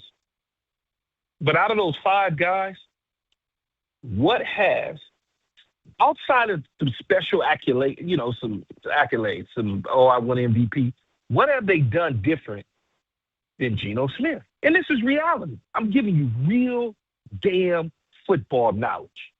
What have they done? Oh, they went to the Super Bowl. Oh, well, they lost. Oh, he won the MVP. Okay, he never made it to the Super Bowl. So when you start breaking it down, what is any different than a guy that has pieces around him and a good head coach and a good offensive coordinator and a system that would allow him to thrive like he did in Seattle, unlike he did with the Raiders that was so dysfunctional, right? The coach gets fired in the year. The coordinator gets fired middle of the year because he was sabotaging the offensive scheme. All the craziness. No real receiver, no this, no that. So people look at Geno Smith and go, because they also remember Geno Smith when he was at the Jets or Geno Smith when he was at the Giants. Just like y'all remember Sam Darnold at the Jets, and I told you Alan Hahn firsthand. Mm-hmm. Bad move. Bad move to get rid of Sam Darnold. I told you firsthand. Mm-hmm. Firsthand, I told all the New Yorkers, Joe Douglas included, didn't want to listen. Guy goes 2 years later or whatever it was, 3 years later, wins a damn Super Bowl. Oh, but you don't want to give him Super Bowl credit. He rolled the coattails of everybody else. Okay, got it. Depends on how you want to shape their narrative. It really does. I think Geno Smith is going to be a hell of a quarterback for them. I don't think they're going to win the Super Bowl, but they're going to be better than they were a year ago. The USC bloodlines, they run deep with Keyshawn. No, it has nothing. It has nothing to do Sam with Darnold. USC. I know. It's the reality. Yeah. No, I know, but the reality is they shouldn't have never, ever got rid of him and got Zach Wilson. That was the dumbest thing they could have ever done. Trade the damn pick, build around him, fire the head coach, get somebody in there that knows what the hell they're doing at that position. And the Jets wouldn't be 10 years behind. Exactly, but don't you think listen. The key, you've lived this, right? In previous ownership, but you lived the Jet life. You know what it's like. There's something I can't explain with this franchise that it can break a fan. Because, like, the great example is Aaron Rodgers he doesn't get 4 plays into a season that had a lot of anticipation and excitement about it, right? And it just feels like that anytime there is this opportunity to turn the corner and start heading in the right direction, something jet happens. And that's why, But here's what I would say without cutting you off, New York Go ahead. radio style. Yeah, no, you were here once. Is that it was going to implode from the beginning. And here's why. You allowed a quarterback, whether he was great or whatever the case. I wouldn't have let Tom Brady or Peyton Manning or any of them run the show. I don't give a damn. Okay? You allowed Aaron Rodgers to come in and dictate what he wanted because you were so desperate and so stressed out that you needed a quarterback. You took a guy that was going to dictate to you the staff, the players in free agency, and you allowed that to happen. So it was going to implode on your butt from day one. Aaron Glenn ain't going to allow that and wasn't going to allow that to happen. That's why he had him fly all the way across the country for 5 or 6 hours or whatever it was. When he walked in, he said, man, nice to meet you. See you later. Peace. Because he wasn't going to allow that to happen. The Jets allowed that to happen. So therefore, it didn't go right. And you say, what always happens, no, it happened because you allowed it to happen. Bill Parcells didn't allow it to happen when he took over. He wasn't going to allow us to run the team as players. He wasn't having it. He just wasn't going to have it. And so when you don't allow those things to happen and you take control as a head coach and a general manager, you then pick the players. You don't allow the players to pick the players. You see what I'm saying? Aaron Rodgers was allowed to pick the players and do what he wanted to do. So, it was going to implode anyway. It just so happened that he wind up getting hurt early in the season, and it was like 1998 or 1999 all over again. Now, Key, flipping real quick for a moment to the other team in town. Giants have now Calvin Austin, Braxton Berrios, a couple of injuries to that wide receiver room, and it seems now like the possibilities of Odell Beckham being on this team are more and more realistic. Now, you are someone who famously checked out before you got to that stage of your career where you were fighting to make rosters and things of that nature, but you know a lot about the position. Not gonna do it, whether it's television, radio, or football. I'm not going to fight to please nobody. It ain't happening. No, that wasn't your style. I respected it. I was looking at the numbers today. You got out when the getting was still good. But when you look at Odell, do you see him is this just potentially a nice way to wrap up his story and prodigal son coming home, or is there a chance for him to contribute some to this football team in the regular season? He could still contribute to the team, but at what level are you asking him to contribute to it? Are you asking him to be the 2? Or are you asking him to play 40 plays, 30 plays, 20? It just depends on how you utilize him. Is he better right now than most 4, 5, 6 receivers on rosters? I would probably say yeah. But I'm not asking him to catch 10 balls a game. Right. I'm only asking him to catch a handful. A handful is 4. If we throw you 7, I need you to catch 4. That's what I'm asking him. A little bit over 50%. That's all I'm asking you to do. And I think he can still do those sort of things. What happens with guys that are long in the tooth is we remember the glory days. And we get caught up in the one-hand catch against the Cowboys. And so we think we're getting that again. Like, that's so far in the rearview mirror. It's crazy. It's like, come on, it's like putting me back out on the football field, expecting me to go ham on the Jacksonville Jaguars. It's not going to happen. And I'm the first to tell you, it ain't going to happen. So, and I think he's a realist in understanding that, but he wants to play football because he loves playing. And if he doesn't make the team, which I can't see why he wouldn't. And I watched him the other night, I think it was the other night, play, and he caught some balls, and I'm looking at it, and I'm like, okay, yeah, he beat the guy. Okay, that's a nice comeback. Okay, the guy's 4 yards off of him when he caught the ball, so that tells me the guy was scared of whatever he saw, the speed, because his transition didn't defend him correctly. So I'm looking at those things. I'm like, yeah, he looked pretty good to me. But I'm not in the room on a daily basis, so I don't know what Harbaugh and company are really truly looking at. But he's got to be one of their top 4 receivers. He's got to be. Without, you mentioned Braxton Berrios. You can't possibly tell me in no way, shape, form, or fashion that dude is at the same level as OBJ. You just can't. There's nothing you can tell me to make me believe that's that, one of those. I'll never believe it. Keyshawn, that's one of those things that drives me nuts. That, like, I've seen this in other situations. What people will tell you is, well, they'll keep Berrios around because, special teams. And I'm like, is someone getting a couple of special teams plays enough? And that may be true. And that may be true because is he a returner? He's a returner. He is sometimes. He can be. So they may value the return game opposed to keeping 6 receivers. They may say he's our 5th receiver plus he plays teams. That's 1 spot. We don't need 2 spots. So they may, depending on how they structure their roster, they may value that, knowing that he's only going to play 8 snaps a game on offense and 4 snaps a game on special teams. And they may value that opposed to OBJ playing 30 snaps of offense. Now they have, as you know, they have neighbors, obviously. They have Darius Slayton, Darnell Mooney, Malachi Fields, who they really like. And then it just feels like that. Then you have Beckham. Like, that's kind of where he is in that group. And that's probably what it's going to be. I'm sure he's a great locker room guy. He's fun to be around. He brings some snack, crackle, pop, and pizzazz to the organization. They got him on. He's probably on a veteran minimum, whatever that number is these days.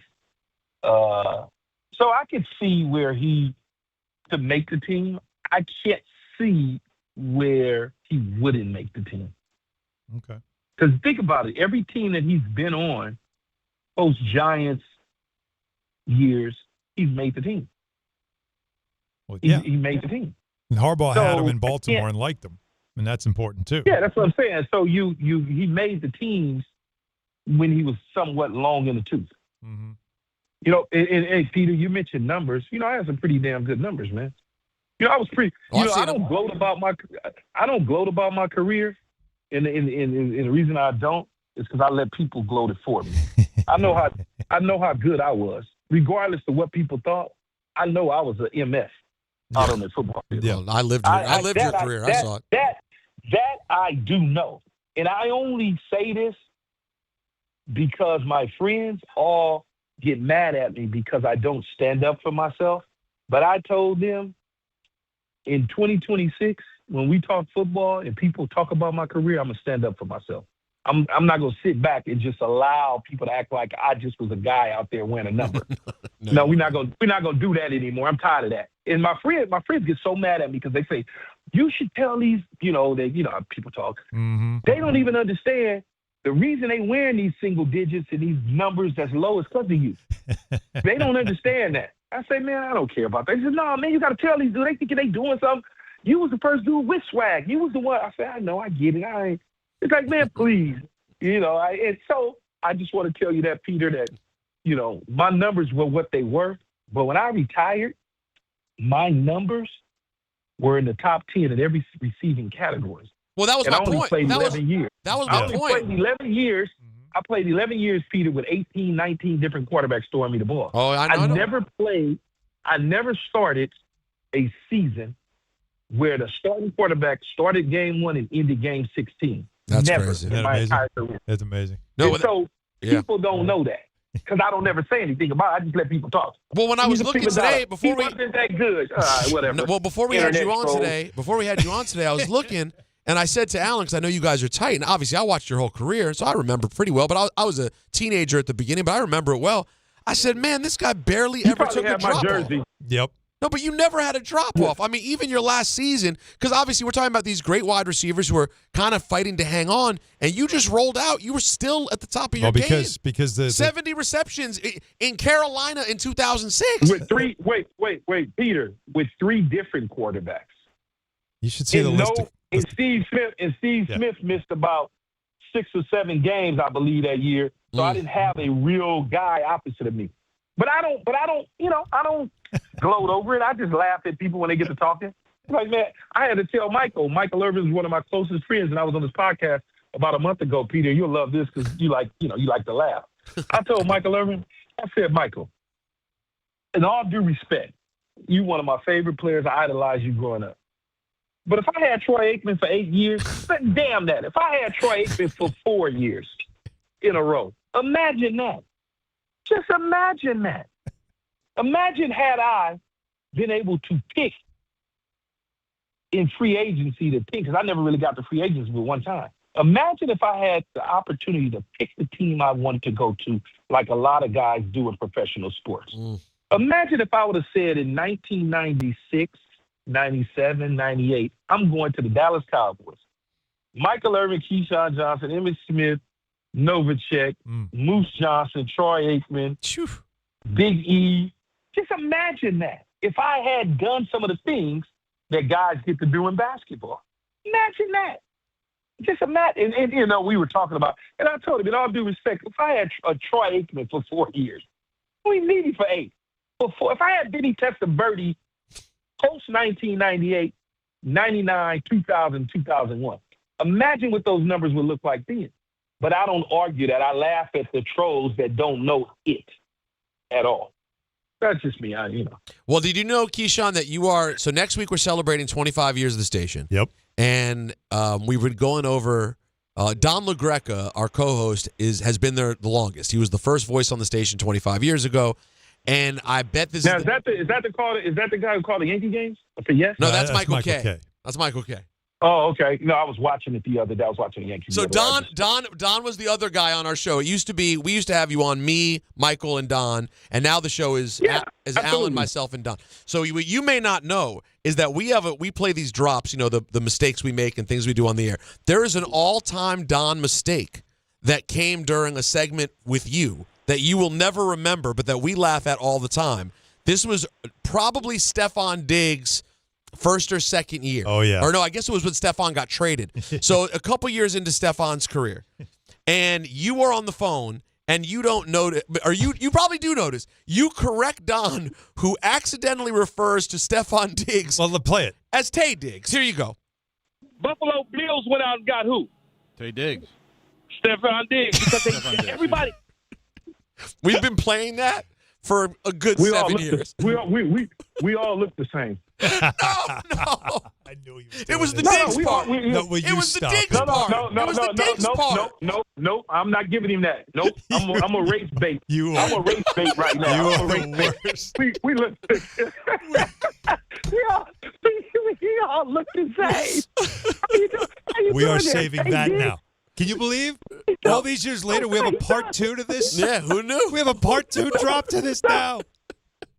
Oh, y'all gonna laugh. Y'all gonna laugh y'all rear ends off at this. So Peter, you know how many times, and this is just like you can't. I can't make this stuff up.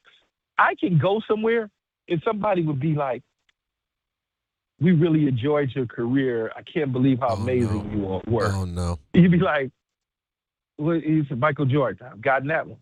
I've also gotten. I loved you in Seattle. Sean Kemp. I've also gotten. Sean Kemp. No. I swear to you.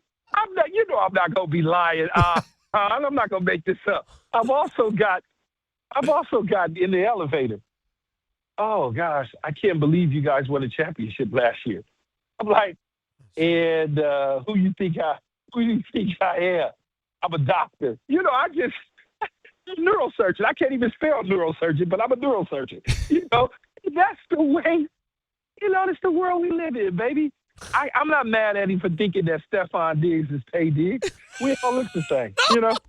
Keyshawn, hey, on that note, thank you very much.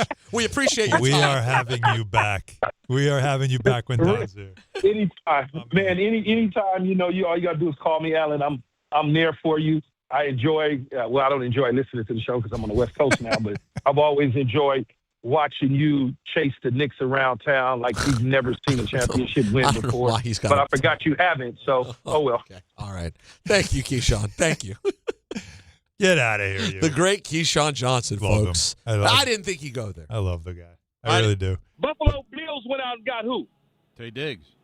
Stephon Diggs. Because everybody.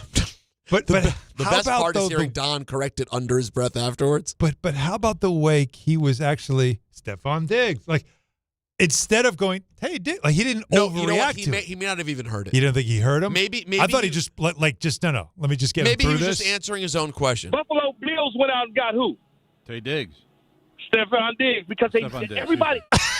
It's one of the great. Was that you laughing in the background? There's a little laugh. Buffalo Bills went out and got who? Tay Diggs. Stephon Diggs, because everybody. Yeah, 100%. That is Michael would have been like looking confused, like, what did you just say? Who? Yeah. And I'm, of course, like, did you just say But the fact that we have now a part 2 drop of Keyshawn reacting to But it. that wasn't. But Anthony, I saw you cheer. What was the real big moment of that interview? Well, I told you. You're like, should we play the Don drop? I'm like, I don't think he knows who Don is. So Don. Oh, you mean when he said, is that the guy that is that calls the the Yankees? guy who calls? No, that's the drop. That is. All right, I know we got a break, but that's the drop we got to analyze when we come back. I can share with you. I'll share with you during the break. Oh, yeah. We got that guy Thursday. We've got that guy Thursday. We got to get some more into the football. The football. The Camp Skattebo. Well, there's a lot of Giants stuff to get to as well. There is more on this Jets thing, though, like the things that Key was talking about to get it. There's a lot of football to do here as well. The Yankee stuff we talked about already and more. So just stay with us. Don Hahn Rosenberg, ESPN New York. Prizes, flyaways, even cash money. You want it? We've got it. Find a list of all contests and official rules by visiting ESPNNewYorkContests.com. That's ESPNNewYorkContests.com. There you were, surrounded by fans. Everybody remembers the game. Nobody remembers the guy coughing behind you. Till a few days later, at 2 a.m., you wake up with a fever and your throat's on fire. Now what? Urgent care? Closed. ER? Slammed. Telehealth? Maybe, but the pharmacy's closed. You needed a medical emergency kit. These aren't first aid kits. They contain essential prescriptions used for over 30 common conditions. Sinus and ear infection, UTIs, stomach bugs, traveler's diarrhea, and more on hand before you need them. Use your doctor-developed guidebook to select the right prescription or call their telemedicine doctor standing by. It's like an urgent care and drugstore at home. When you're sick, traveling, or stranded, you'll wish you'd ordered a medical emergency kit. Order online in minutes, and it's shipped to your door. And save $45 with my promo code 880 at urgentcarekit.com/880. That's promo code 880 at urgentcarekit.com/880. If you've been injured on a construction site, then you need a lawyer who knows New York's unique labor laws. At the Parisman Firm, they have decades of experience handling construction accident cases and a proven track record of delivering huge results. Their team has already recovered nearly $1 billion for hardworking New Yorkers. From scaffold accidents to slip and falls and equipment failures, they've got your back. Call the Parisman Firm now at 718-WORKERS. That's right, 718-WORKERS, because your case is their cause. Get the justice you deserve today. Hey, it's Alan Hahn. Upgrade your outdoor living space with TimberTech, the #1 brand in premium decking from Rings End. Picture this, a deck that's the highlight of your backyard, turning heads season after season. Now, imagine 20, 30 years later. It's still going strong. And here's the best part. You haven't spent a moment sanding, staining, or sealing it. Visit your local Rings End for the stunning real wood looks of TimberTech decking, paired with the kind of durability that only advanced engineering can deliver. Backed by industry-leading warranties, TimberTech is the decking that performs for decades. Ask for it locally at Rings End. Summer isn't over yet. On Saturday, August 29th, the Red Bulls face the Philadelphia Union at Sports Illustrated Stadium for Anime Night, presented by New Jersey Lottery. Arrive early for the Boulevard at 4 p.m. for food trucks, games, family fun, and a free match day poster while supplies last. When gates open, fans can grab one of 10,000 UGO card packs. Kickoff is at 7:30 p.m. Bring your crew and make it a night to remember. Get tickets at NewYorkRedBulls.com. Now let's take a look at the traffic with Brandy Scott. Thanks, guys. No easy way to get around right now with this rough weather moving through, and we've got a couple of issues over in Brooklyn. BQE eastbound, you want to take it slow, heading over to the Brooklyn Bridge. Flooding over by Cadman Plaza. You're backed up onto the inbound Gowanus. Not moving much on the belt eastbound. A collision over by the Paddock Basin Bridge. Solid ride there. Delays go back to Shell Road. Watch out for an accident on the LIE eastbound in Nassau County. Right lane blocked by 106, 107 in Jericho. All of your approaches to the outbound George are packed, aside from the Henry Hudson. Inbound George, about 5 to 10 for both the upper and lower decks. Outbound Lincoln Arena, about 15 minutes. Outbound Helena, 20-minute ride. This report is sponsored by Dell Technologies. Back to school starts now. Get long-lasting battery life on the Dell XPS laptop powered by Series 3 Intel Core so you can work from anywhere. Grab yours at Dell.com/deals. I'm Brandy Scott on 880 ESPN New York. Pete's back on the links with all new golf clubs and hopefully less swearing. Dang, Sliced it. He worked with Empower to help him get good at money, so he can be a little bad. Heads up! Oof. Talent sold separately. Guy said these were slice-proof. At least he has money for lessons. Invest well, live a little. Start today at Empower.com. Every 40 seconds, a child is reported missing. Find the Children is a nonprofit organization dedicated to helping find missing kids. You can be a part of their mission by donating your unwanted car. Call 1-800-294-0222. You'll receive the maximum tax deduction, and we provide fast, free pickup. Call 1-800-294-0222. Donate your unwanted or unused car. Call 1-800-294-0222. This advertisement was paid for in partnership with Cars R Us and Find the Children. We all have that one friend. I'm talking about the yo-yos who set themselves on fire and bathe in pork and beans. Or know that one person. I'm here with my family. Who can't help but be. He's not cool. His voice is weird. He's kind of a dork. His brother's a tool. His girlfriend's annoying. That guy. I didn't know it was banner night. We won't be out for that. It's time for That Guy Thursday. Hey guys, anyone want to play some ball? With Don, Hahn, and Rosenberg. He's just being that guy.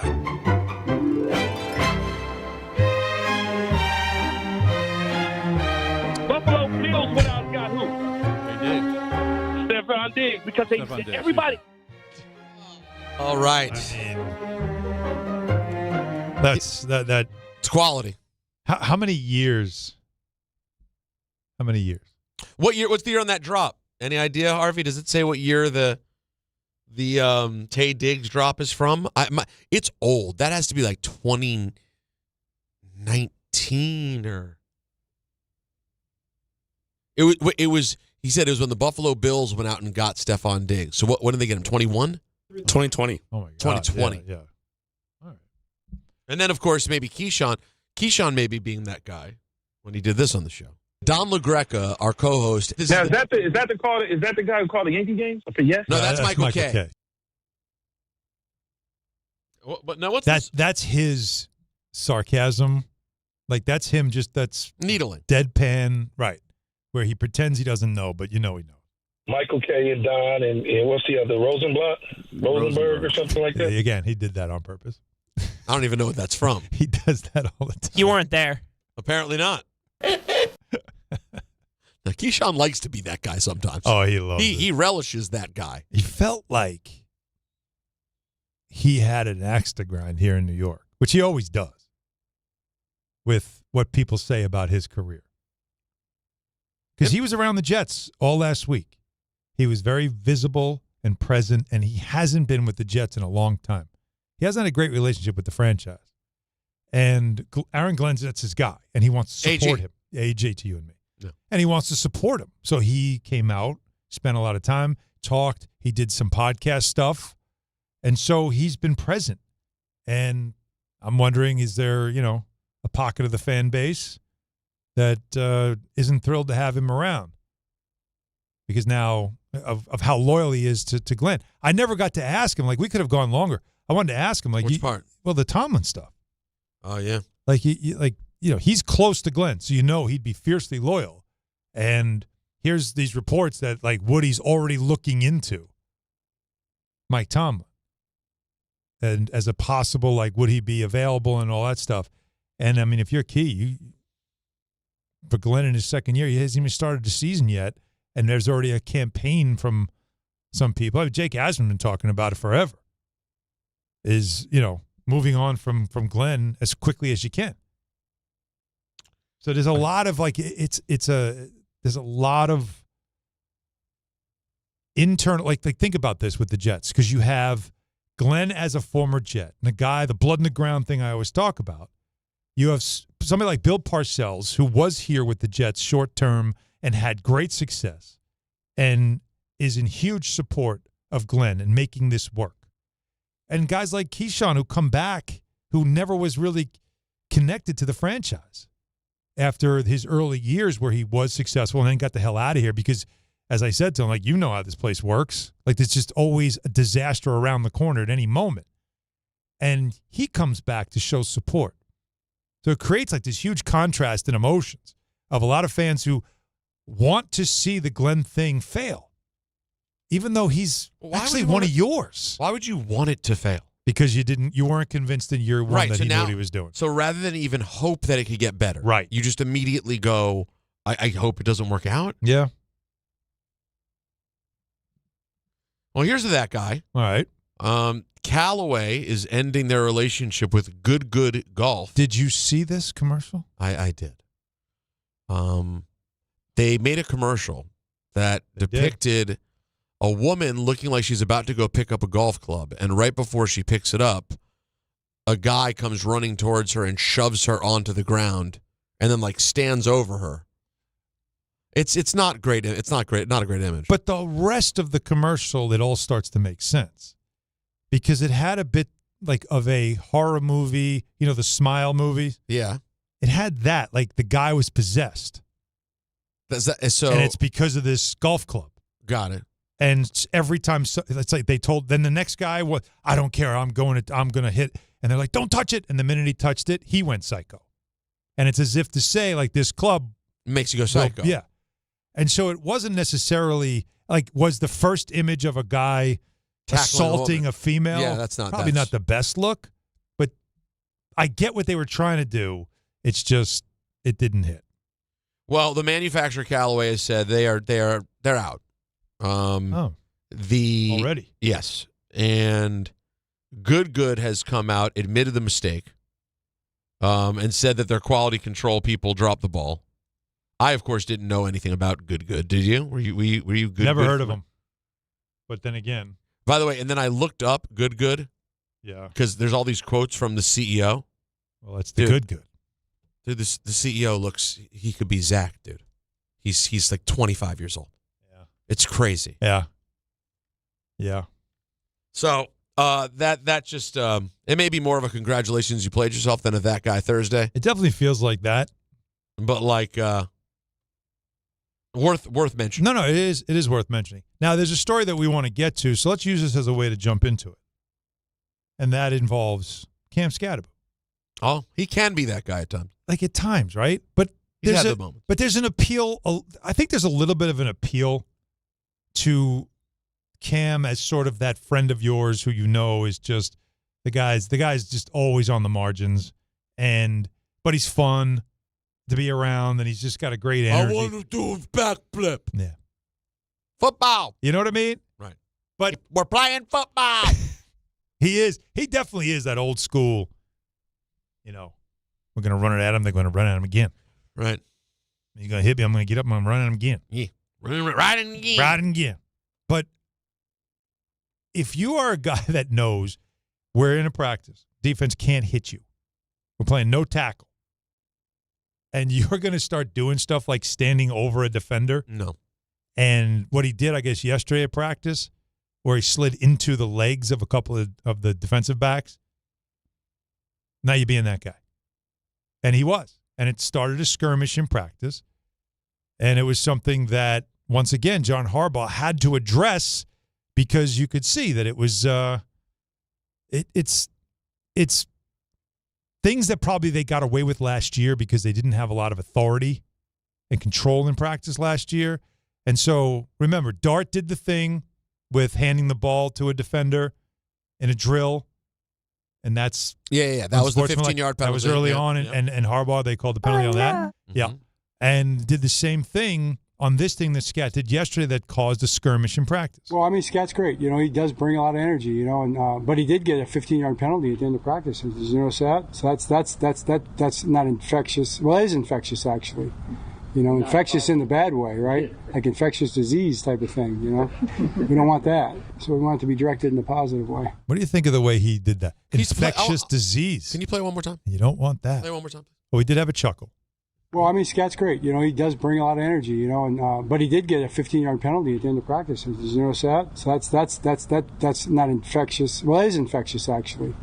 Infectious in the bad way, right? Like infectious disease type of thing, We don't want that. So we want it to be directed in a positive way. Did you see how he started out with complimenting the player, then pointing out, but he still got punished, and we don't want that because that could be really bad. and then turns it into infectious disease. Right, a little bit of a which is a very strong thing to say. Right. And then brought it back to a positive at the end. Yeah, I'm figuring out. We're starting to learn here the way Harbaugh does this. Yeah. Because it's not all what you thought. At first, when he showed up, it's just like enthusiastic. I'm the coach of the New York Giants. We get to play football. This is a dream. Yeah, you remember that address to the team? Yeah. Now it's worn down, and you realize while he is high energy, he's also sarcastic. He also gets his message out there, and it's pretty clear. Yeah. You know? Yeah, his energy is infectious, and sometimes that's not a good thing. You know, there are infectious diseases. That's they don't want that. Like so it's you laugh, but you're going, wait, hang on a second. Like, here's we're laughing, but he's not joking. Here's one thing I'd guarantee. Okay. And I know that he didn't outright guarantee. I'd guarantee this, and even though Cam, when he spoke, he didn't guarantee this. Mm-hmm. I will guarantee you, based on what I'm hearing from Harbaugh's style, you will not see a backflip out of Cam Skattebo. You know, he said first, remember? He told Peter Schrager, first touchdown. He's doing it. My prediction is, as calm as they were in the offseason about all the stuff he did, I think Harbaugh's on some, nah, bro, that looks bad. You got to protect your body, dude. Like, are you taking this serious or not? You want to be a football player or not? Or if he does he send a message and then the next series? You don't see him. You might have gotten the touchdown, but you're done for the day. I get the vibe here. You've got three other guys that can run. I think he likes to play fun coach, but I think he's pretty serious. The adult in the room thing is a big deal. Yeah. And it's also, remember what was it, Matt Sims? Chris Sims? One of the Sims. Phil Sims? Well, Phil, they were talking about dad. Chris was with Michael and said he talked to his dad. Dad was at camp, and how the way he described camp this year compared to past year in a year suggests that, there's grown-ups here running this thing now. Yeah. You can see it. And that's important. But you know what the problem is, though? Skattebo is that guy at times. We all know. I mean, he's definitely, keg stands, right? We know that he's cracking beers and just sucking it right out of the can and then smashing it on his head. Like, this is what Skattebo does. He's the guy that will climb to the roof and jump in the pool. We know that. And sometimes you need that guy. So you have to be careful with how much you squelch because you still kind of need that. And I think that's what Harbaugh is trying to deal with right now. You got to pay attention to the squelch. But the thing, but there's no better word I can come up with. There's a perfect word. Yeah, especially when you're going to break. But still, sliding into defense when you know they can't tackle you, celebrate, stuff like that, you being that guy. And we like Cam Skattebo. All right, your calls at 800-919-3776. Don Hahn, Rosenberg, ESPN, New York. The U.S. Open Tennis Championships are underway, and you can still get in on the excitement. Grab a $30 grounds pass for the Finals Fan Fest, September 12th and 13th in Louis Armstrong Stadium. Experience celebrity arrivals and star-studded viewing parties, hosted by actress and comedian Yvonne Orji and The Bachelor's Joey Grazadeh, plus live DJ sets from Tinks, Lucas, and Summer House's Kyle Cook. Get tickets now at usopen.org. When you manage an active facility, disruption is not an option. Tricon Construction specializes in healthcare, commercial, and industrial environments where work needs to happen without shutting operations down. That takes detailed planning, clear communication, and safe, disciplined execution, because when patients are inside, tenants are working, or production has to keep moving, every decision matters. Tricon understands how to work around your business professionally, safely, and efficiently. For complex work inside active facilities, choose Tricon Construction. Visit triconbuilds.com. That's triconbuilds.com. When care matters most, experience matters more. The Allure Group is redefining rehabilitation and long-term care across New York with 6 convenient locations. Their expert clinicians create personalized care plans to help you recover, rebuild, and get back to what matters most. From short-term rehab to long-term care, Allure is committed to comfort, dignity, and results. To learn more, visit allurecare.com. The Allure Group, where care meets compassion. My name is Whitney Allen, and I'm a widow. My husband, Ryan, died. We never thought we'd ever have to use life insurance, but the unexpected happened. With Ethos, signing up was fast and 100% online. You can get a quote in seconds, apply in minutes, and get same-day coverage. No medical exams, and you can get up to $3 million worth of coverage. I'm grateful we were prepared. Get your free quote at ethos.com/play. That's ethos.com/play. Paid spokesperson. Time spent on application may vary. Online health questions required.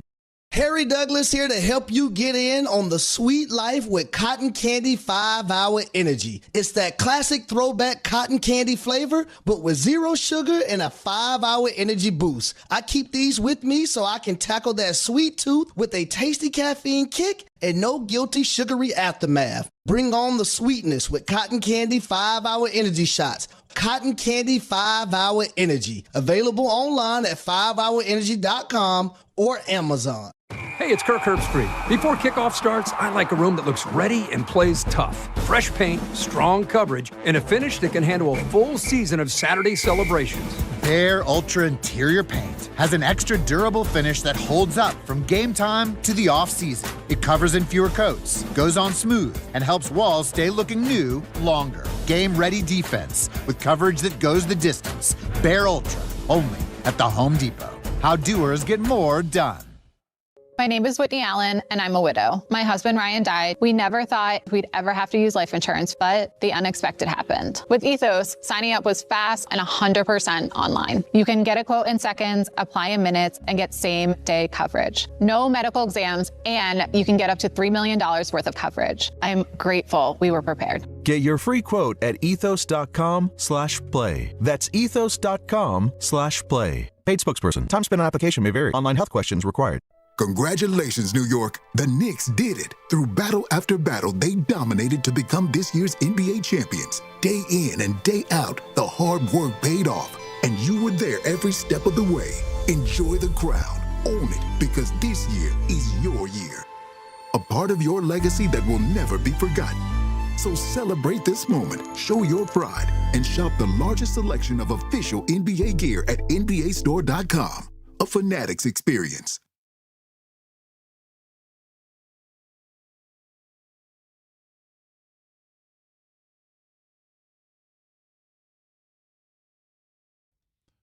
So this is hold on, let me the date. What year is it now? 2026? Year of our Lord? This is 30 years? Today? No. ATLiens is 30 years ago today? 1996. Says the internet. 30 years ago. And that's, keep in mind, that's their second album. Yeah. But that was a hammer. That was a real moment in time, changer, man. Wow. I got to tell my friend Chauncey. He was very into this album. Yeah? Who wasn't? Don LaGreca. Stop it. Even he knows one song. No, one. He wouldn't know a song off that album. You don't think so? There's not a single song. If you played there's not a huge song. That album doesn't have one crossover song on it. Really. It doesn't have to be, though. No, yes, it would. What are you doing? Don? Why? No, you're being that guy, right? You know what? Is it Thursday? It is. I guess you're being that guy. Hey, you get off my cloud. You don't know me and you don't know my style. The way he says that is so funny. METHOD, man. All right, now. He's not going to know Wheels of Steel. He's not going to know ATLiens. He's not going to know. All right. I guess you're right. Two Dope Boys in a Cadillac. He doesn't know any. But he's such a music person. Yeah, but keep in mind, it really blows my mind. That's because that's music that moves you. Of course, you hear it and you're like, well, let's not get that. It's a sound. Let's not forget the fight. Yeah, I know. That was we don't want to go back. We don't want to go back to the fight. And the truth is that fight, while it got ugly, the truth is those who know. Mm-hmm. There were two separate things that came out of that fight. Okay. One was I need to work on being a grown up and not name calling when I get very frustrated. I'm 47 years old. Time to not name call in a fight. But remember what I told you. What? Always keep in mind Socrates. From far away, people can't tell who's who. Which one is it? No, not that one. It's he who cast the first stone. No, that's actually biblical. Thou shalt not. No, that's a commandment. Okay. It's just Socrates. That's that Lord that you keep talking about. Oh, that's the big guy. Yeah. That's the Lord. Well, so what's the Socrates now? Socrates. Yeah, what did Socrates say? When the debate is lost, slander is the tool of the loser. Yes. And so the minute you go there, you automatically lose. You're just claiming I got nothing left. Even though all I have left now is to just rip on you for the bad things you are. Even though it was really the opposite. I was clearly winning the argument from a substance standpoint, but Don won't back down, and then he starts getting indignant.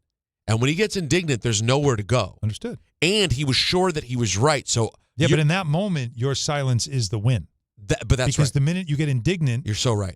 Okay, that's victory. Yeah, because the silence can say the silence can say, "Hey, man, you're kind of embarrassing yourself. Just argue with yourself." That's a nice counter. But that day, the argument that we got into, and I really thought Don was kind of out of his steez, was like, well, hip hop doesn't have like emotional. You can't go to that next emotional level. Yeah, I think that's what that was about. And I was just sort of like, well, you just don't have enough time and energy in the genre to know that. You were suggesting you just don't have enough depth in the genre. It would be like to know of anything that did have depth. It would be like me saying it about metal. I don't have any real time in the genre. Yeah. And instead, I like to say got upset. Renee, like there's songs that you're going to get emotional about. In fact, so much so that like just the notes of the song can bring back the feeling of what that song. Of course, just like in any other genre. That song, yeah. I mean, again, oh dear mama. Well, and we're talking about Outkast, not from that album, but from the next album, Aquemini. The art of storytelling is a beautiful song, and it's sad, and the production's sad. The lyrics are sad. It's and I thought it was an argument beneath Don, who's someone who's such a respectful person of music. I thought the argument was beneath him. Yeah. So anyway, but I blew it because I name called. Because we want you to be better. We're always about improvement. It's self-improvement. I want you to just say Socrates to yourself. Don't use my argument in another argument. Right? Just say Socrates to yourself when you find yourself feeling I need to use slander now. Right? Socrates. It's the rap battle. Now I'm just going to start making fun. That was so brilliant about 8 Mile. And that, what did Rabbit do? I took everything you're going to say about me, and I said it already. That doesn't exactly have to do with what we're talking about here, but it's a great scene in the movie. But it is. Well, no, because you're saying just be calm. Yeah, I'm saying be calm. But what he also did was that he just took your weapon away from you, knowing it was coming. Right. But that was a battle. You're not in a rap battle. You're in a conversation. A live freestyle conversation. Eminem knew in that battle. He knew where they were going in the battle. Yeah, he knew where they were going. He knew that they were Papa Doc. He knew what Papa Doc was going to do. Because he knew his style. So I took your bullet. And he's heard everybody say it to him before. Yeah, right. But you're in the same way. You're thinking the same thing. I'm taking the bullets out of your gun by not going there. Yeah. And the minute you get indignant, I win. I'm still working on it. God's not done working on me yet, Alan Hahn. Well, we hope not. 5 o'clock hour. We've got a lot of different things. We can spin the wheel if you want. Well, we just hit a little bit of the Giants. Dogs. I still think there's Jets. I still think there's Jets to do. Well, again, there's something else that Keyshawn had said elsewhere that I think about Aaron Glenn, that a lot of fans who are they can't wait for the Jets to lose early in the season so they can run him out of town. You need to know this, right? So there's that. I still think the Skattebo thing, we use that as a that guy. There's more to what's going on with the Giants that is an example of the Dart stuff, the Skattebo stuff, a lot of the things that frustrated you about the Giants. Like Don has said, the Giants lost their way for a while, where it became the inmates running the asylum. Players became more important. Coincidentally, it started with Odell and Tom Coughlin walking out of the room, right? And Odell, because Odell was a big personality, TC was trying to kind of hey, let's tamp this down a little bit. And the Giants were afraid of losing the momentum of a very popular player in a new age of, hey, let the players express themselves. And Coughlin lost that battle. Well, all these years later, Odell's trying to make a team with a coach that's sort of bringing back that Tom Coughlin standard, or so it seems. So something there certainly to talk about as well. The Yankees, as I mentioned early on, Jazz Chisholm said World Series last night. Said it's what he wants. That's the goal.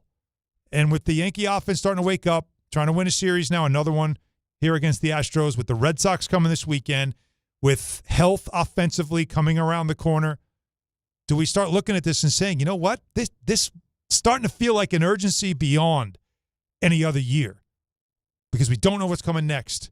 Maybe, just maybe, this is a year you say, I think he's got to get it now or never. 5 o'clock hour coming up. Stay with us. Don Hahn, Rosenberg, ESPN New York. Hey, it's Michael Kidd. Not sleeping? Well, it could be your mattress. At PC Richard & Son, they don't just sell you a mattress. Their experts use a 4-step mattress fitting process so that your new bed fits you perfectly. They guarantee it. And in-home delivery on any mattress $399 and up, it's free. Come in for a complimentary mattress consultation and get a free travel neck pillow, no purchase required. So do what I do and get to PC Richard & Son today for your new mattress. Free delivery excludes Manhattan. At City Harvest, we believe no New Yorker has to go hungry.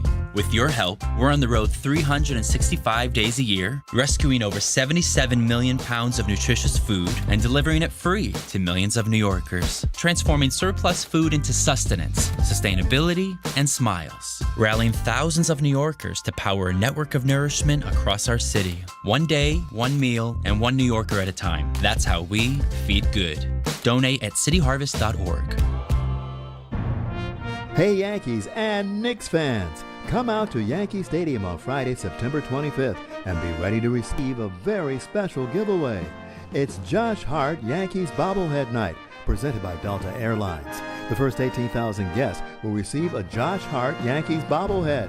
Again, don't miss Josh Hart Yankees Bobblehead Night, presented by Delta Airlines when the Yankees face the Orioles on Friday, September 25th. For tickets, log on to yankees.com/tickets. ESPN New York is your home for the world champion New York Knicks. WHSQ and WCBS-FM HD2, New York. Okay, girls, ready to go? Yeah! Mom, I'm hungry. Can I have a snack? Me too, Mommy. You want a snack? Yeah! Got it? Children learn from our behaviors. Mommy, can you open this, All right, hold on 1 second. Okay. Okay, here. Thank you. They learn what is okay from the adults they see. Mommy, are you on your phone? If you're a distracted driver, chances are they will be too. What kind of driver are you raising? Funded by the Governor's Traffic Safety Committee. Now let's take a look at the traffic with Brandy Scott. Thanks so much, guys. Mets game still a go, even with the rough weather moving through. If you're heading into Queens over at the Whitestone Bridge, bumper to bumper there, backed up on to the Bronx side. Yanks also home tonight in the Bronx, and a big giveaway, a George Costanza bobblehead. Not too bad over at the inbound George, just about 5 to 10 for both the upper and lower decks. Deegan, a slow go heading over to the stadium with the volume for the outbound George. Northbound, especially tough. You're crawling there from the Triborough and the Bruckner. Outbound Lincoln are running about 15 to 20 minutes. Outbound Hahn, a 20 to 30 minute ride. Heavy rain moving through on the Staten Island Expressway westbound. Solid heading over to the West Shore and the Goethals Bridge from the Verrazano. This report is sponsored by Mothers Against Drunk Driving. For victims of drunk and drug driving, your grief is unique, but you're not alone. You always have a place at MAD. Visit MAD.org. I'm Brandy Scott on 880 ESPN New York.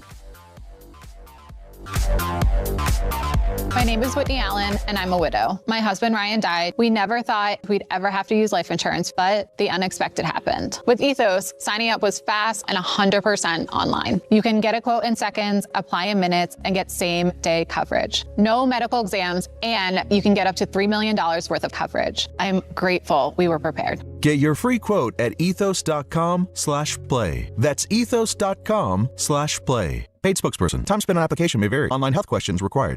Harry Douglas here to help you get in on the sweet life with Cotton Candy 5-Hour Energy. It's that classic throwback cotton candy flavor, but with 0 sugar and a 5-hour energy boost. I keep these with me so I can tackle that sweet tooth with a tasty caffeine kick and no guilty sugary aftermath. Bring on the sweetness with Cotton Candy 5-Hour Energy Shots. Cotton Candy 5-Hour Energy. Available online at 5hourenergy.com or Amazon.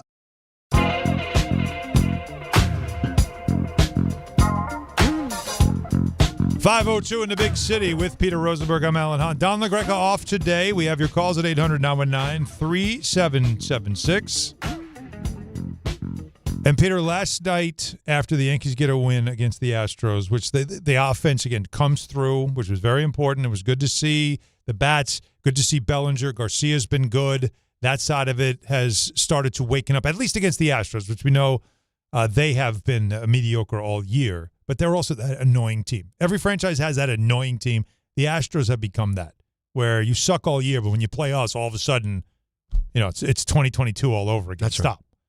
But I found it interesting as where are we at? We're at the 27th, right? Of August. So, yeah. So when we get to Tuesday, we're in September. And I feel like it's okay now for me to start talking about October when we're in September. Don't you think? Like, I know this is guardrail thing of like, just enjoy the season. Well, I try to enjoy the season, but October's always on my mind. But when you're now in September, it does matter. I can start saying, looking ahead, expectations. And I want this Yankee team to have that ability to speak it into existence about the World Series. Judge does it when he's around. But Jazz Chisholm last night, coming off a 3-for-3, also said it. We're trying to make it to the playoffs, and I really want to win a World Series. So, I'm just trying to get ready and do my best to get us there and win the World Series. That's it. I really want to win a World Series. Mm-hmm. It's about the World Series. I want them talking about it. I want it to be front of their minds. I want this to become not a goal, but what they have as an expectation. No, you know what? As we get healthy, look around. We are good enough. Look at the American League. It's not that good. We can win this thing. Don't you want it to become a reality that they're talking about rather than avoiding? Fans avoiding it. Don't get your hopes up too high. It's a crapshoot. All the things that you hate hearing. I want this team talking bold about what they think they can be this year. And in September, you can. It's not too early now. It's September. It's time. And so with him saying it, with the health, with the players coming back, with the calendar about to flip to September, there should be an urgency right now with the story that Hahn is telling us, which is, whether you like it or not, Brian Cashman's going to get an extension. He's also probably going to get a raise. He's not going anywhere. This is going to be it. And so when you consider going all the way back to 2009, could this year, even as good as they were in 17, as good as they were even in 24 when they got there, but we knew that team still had flaws. They were good, but they had flaws. This team right now, is this the best chance for Brian Cashman to win a World Series, considering all the aspects, the roster, the landscape, and the urgency? Shouldn't this be it right now? I would say so. When you add it all up, you see the pitching that this team has developed over this season. The starting pitching, you could argue this is the best on paper starting pitching, rotation-wise, for a postseason I think they've had since they won that World Series. Right? I mean, I can't imagine which year would be better. Not that 1 deep. through 4. Not that deep. If you've, again, Schlittler especially, him and Cole with his experience, Fried and his talent, and then Rodon, who at one point 2 years ago or a year ago was your number 2. Now he's like your 4th best pitcher in a series. So I don't see why you wouldn't have the expectation. And a bullpen that you expect, although right now it's getting thin, especially with the Cruz injury. But Schmidt, Heel, they're trying to ramp them up, ready to go, to have them in the bullpen. Guys like Warren, guys like Weathers in the bullpen. Like, I feel like that's it's all right there for them. This series with Boston, the one thing I always wonder about the Yankees is the killer instinct thing, having a little bit of an edge to them when they play certain teams, especially when you know the standings, you understand it. There's a rivalry aspect too. I want to see a little edge to this team. I always like seeing that. That's one of the things that is missing in this era, and it's the Judge era, is an edge, an attitude. Totally agree. Like Brett Gardner left, and it kind of it kind of went with him, right? What were they? What were they in the booth again? We've got Savages in the box. Yeah, what happened to the Savages in the box? And that's the Monsters in the booth. Whatever the hell it was. Monsters in the booth. Monsters in the booth. Savages in the box. I think that's O'Neill and Kay. They're the Monsters in the booth. Savages in the box, though, is the way you want to go. That's what you meant. Yeah. Hit dongs. That's what you meant. That's what I meant. Yeah. But still. I agree. That has been the missing component for this team for a long time. I do think that's one of the things that it feels like Jazz has, even though we haven't had the moment yet to show it. You do feel like in the moment he could be a guy with spark? Yeah, he's got that swag about him. But we have Caballero's the one that's ready. You think so? He's ready for anything. He doesn't mind being that ish-stir. He doesn't mind. Because that is, it's really true. That is one of the things this team has just lacked, is the killer instinct. The being actually angry. It's like nothing makes them actually angry. Or just like having like I don't know if it's Judge, but I don't think it matters because Judge is the guy. He's a lot like Brunson. It's, this is how you get revenge. You win. Brunson gets mushed in the head, and everybody's wondering, why doesn't Brunson call for a screen and run right through Wemby? You got to get him back, hard foul him, do something. And Brunson never does that. I mean, Trae Young rolling dice on the court at the Garden after they won an NBA Cup game there at the Garden. And everybody's wondering, like, how do you let him do that there? How do you let him do that there? And Brunson's simple response was, you got to beat him. That's how you get revenge. Anything else doesn't matter. You got to beat him.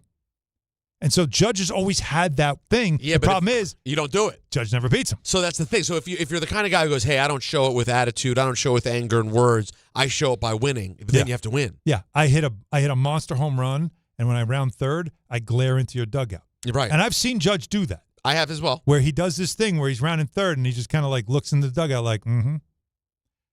It's just that's his revenge. So do the Yankees have that edge? I don't know, but in the end, that stuff doesn't matter because what the Knicks showed us, and maybe this is, strangely, are the Knicks a great example for the Yankees of finally meeting expectations and potential.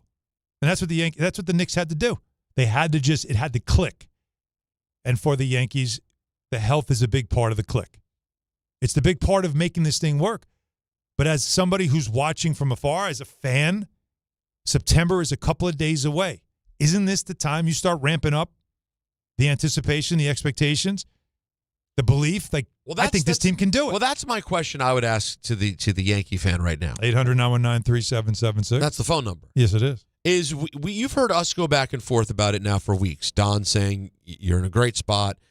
Alan sort of making his way there, but not with necessarily the same enthusiasm when we first started. I always have that one eye on October. Yeah. But if you're a Yankee fan right now, where are you at? Like, do you actually feel that all things considered, you're in a great spot and you're hyped for the playoffs? Like, are you starting to see something, a little bit of something with this team that's making you believe? Or are you like, nah, feels like the same old, lots of injuries. We'll get around the same amount of wins we always get. We'll get to the playoffs, the offense will go away, and we're going to lose. But don't you, this is, to me, the most ideal moment because it's right in the middle. You're playing an old, beaten-down rival in the Astros, and you have a chance to take the series. And your offense is starting to percolate. And now, tomorrow, going into a series with a rival who's right on your tail, right? Breathing down your neck in the standings. And they're the ones that used you as the stepping stone for them to turn their season around. What better thing to do? Turn around fair play is to now go into this weekend. Like, again, this is, as a fan, you got to be going into this weekend against the Red Sox bloodthirsty to let's bury them, put them way behind us in the standings, and deliver a knockout blow to them. And now all we have to do is look ahead to the Rays, and we'll see them in a couple of weeks. And now it's September. And you get Cole at home tonight. Yeah. To win a series against the Astros. There you go. I could argue that tonight could be the beginning of something. That's what I'm. Tonight's a great moment going into the last weekend of August. Right. Because when we come out the other side, September. This is like it's September now. No, it's a great tone-setting moment for this team. This is where now it really, like, how you get to June, you get to July, there's times in August where we all are feeling the monotony of a long baseball season. Sure. But there's something about the month of September that suddenly turns the marathon into a sprint. And that's kind of where we are. Like, this is the time to get hype. And the good news is the health is starting to improve with this team. The offense is starting to come around with this team. And now the schedule's setting up for you, and you kept your, arm's length with the Rays, with the ability to control your destiny. Like, there's a lot right now to start. Okay, let's turn this thing up, man. Like, this is it. I feel like, Anthony, are you feeling this at all? Like, do you have any? You're our resident, somewhat negative Yankee fan. Do you feel like a little bit of zhuzh going into tonight's game? Well, again, from the perspective of it's an important. I still am not on Don's side that the Astros thing matters all that much. I want to win the series because all these games at this present moment are important. But you see what I'm blood in saying. the water this weekend against the Red Sox, absolutely. Want to beat them in all four. Fried comes back, pitches well, all of those things. I want that. And you've got September around. Just like, don't you start to feel it? Yeah, like you're starting to September feel is it. literally next week. It's But not. last night it's not was the nice. monotony season anymore. Yeah. No, Well, last night was nice important. to see. There was a lot of big moments. Peter's pointed out a couple of them as well. Just to see a bunch of guys contributing. Jazz, who hasn't had a good year, Yep. as is evidenced. He's said it.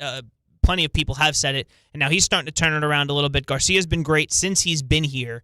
And it was nice that he actually had a moment that wasn't blown by the bullpen. Because the last two times he's tried to have a moment, they lost the game in the late innings. So that was great to see. And for the kid, Elmer Rodriguez to pitch as well as he did last night, not knowing what you were going to get out of him. You got 6 innings out of him. Blackburn escapes a horrifying 7th inning. All of it was great. And it felt, and Blackburn, you saw his emotion coming off the mound. Like the guys are starting to feel it a little bit. And it's good that they're getting healthy. And it was a little chilly in the stadium last night. A little bit. A little bit. You felt it. A little crisp. It's playoff weather. Did it have that last night? Oh, yeah. There was a little bit of a little bit. I'm not saying it was jacket weather. Pumpkin spice is back in Starbucks. It's fall. It's here. Is pumpkin spice already. here? Oh, yeah. Already. Yesterday. As of yesterday. Yeah. School starts next week. Like, this is when you know. No, it doesn't. Sure it does. Where? On the island? Yeah. I think New York City public schools are not till day after Labor Day. You know Labor Day's late this year. No, I know. I think it's September 10th or 9th. Or what day are we start on? Yes, 8? 8. So I think it's September I think it's the 8th. It's the 7th. It can't be. Well, That's it can't Monday. be. That's Labor Day. That's a holiday. I thought you said Labor Day's late. We're looking for the date of Labor Day. Am I missing something? Oh, no, the date of public school starting. The school starts. I can't keep track of that. I know that the 7th is Labor Day. A, we're not working. B, that's when MSG starts the next day. That's how I know. Well, I think the 8th colleges is are school. some colleges are already starting. Well, no, the classes. college, forget it. But regular, Fordham started. But school, but schools. I know Stephanie. They start later this week. Next week. Next week. Next week. Yeah. Well, I guess some start Later before next week. Labor Day, and then some. Well, either way, some do the right thing. All right. He said pumpkin spice. Wasn't Pumpkin that good spice enough is for you? back. Yeah. Well, you have that.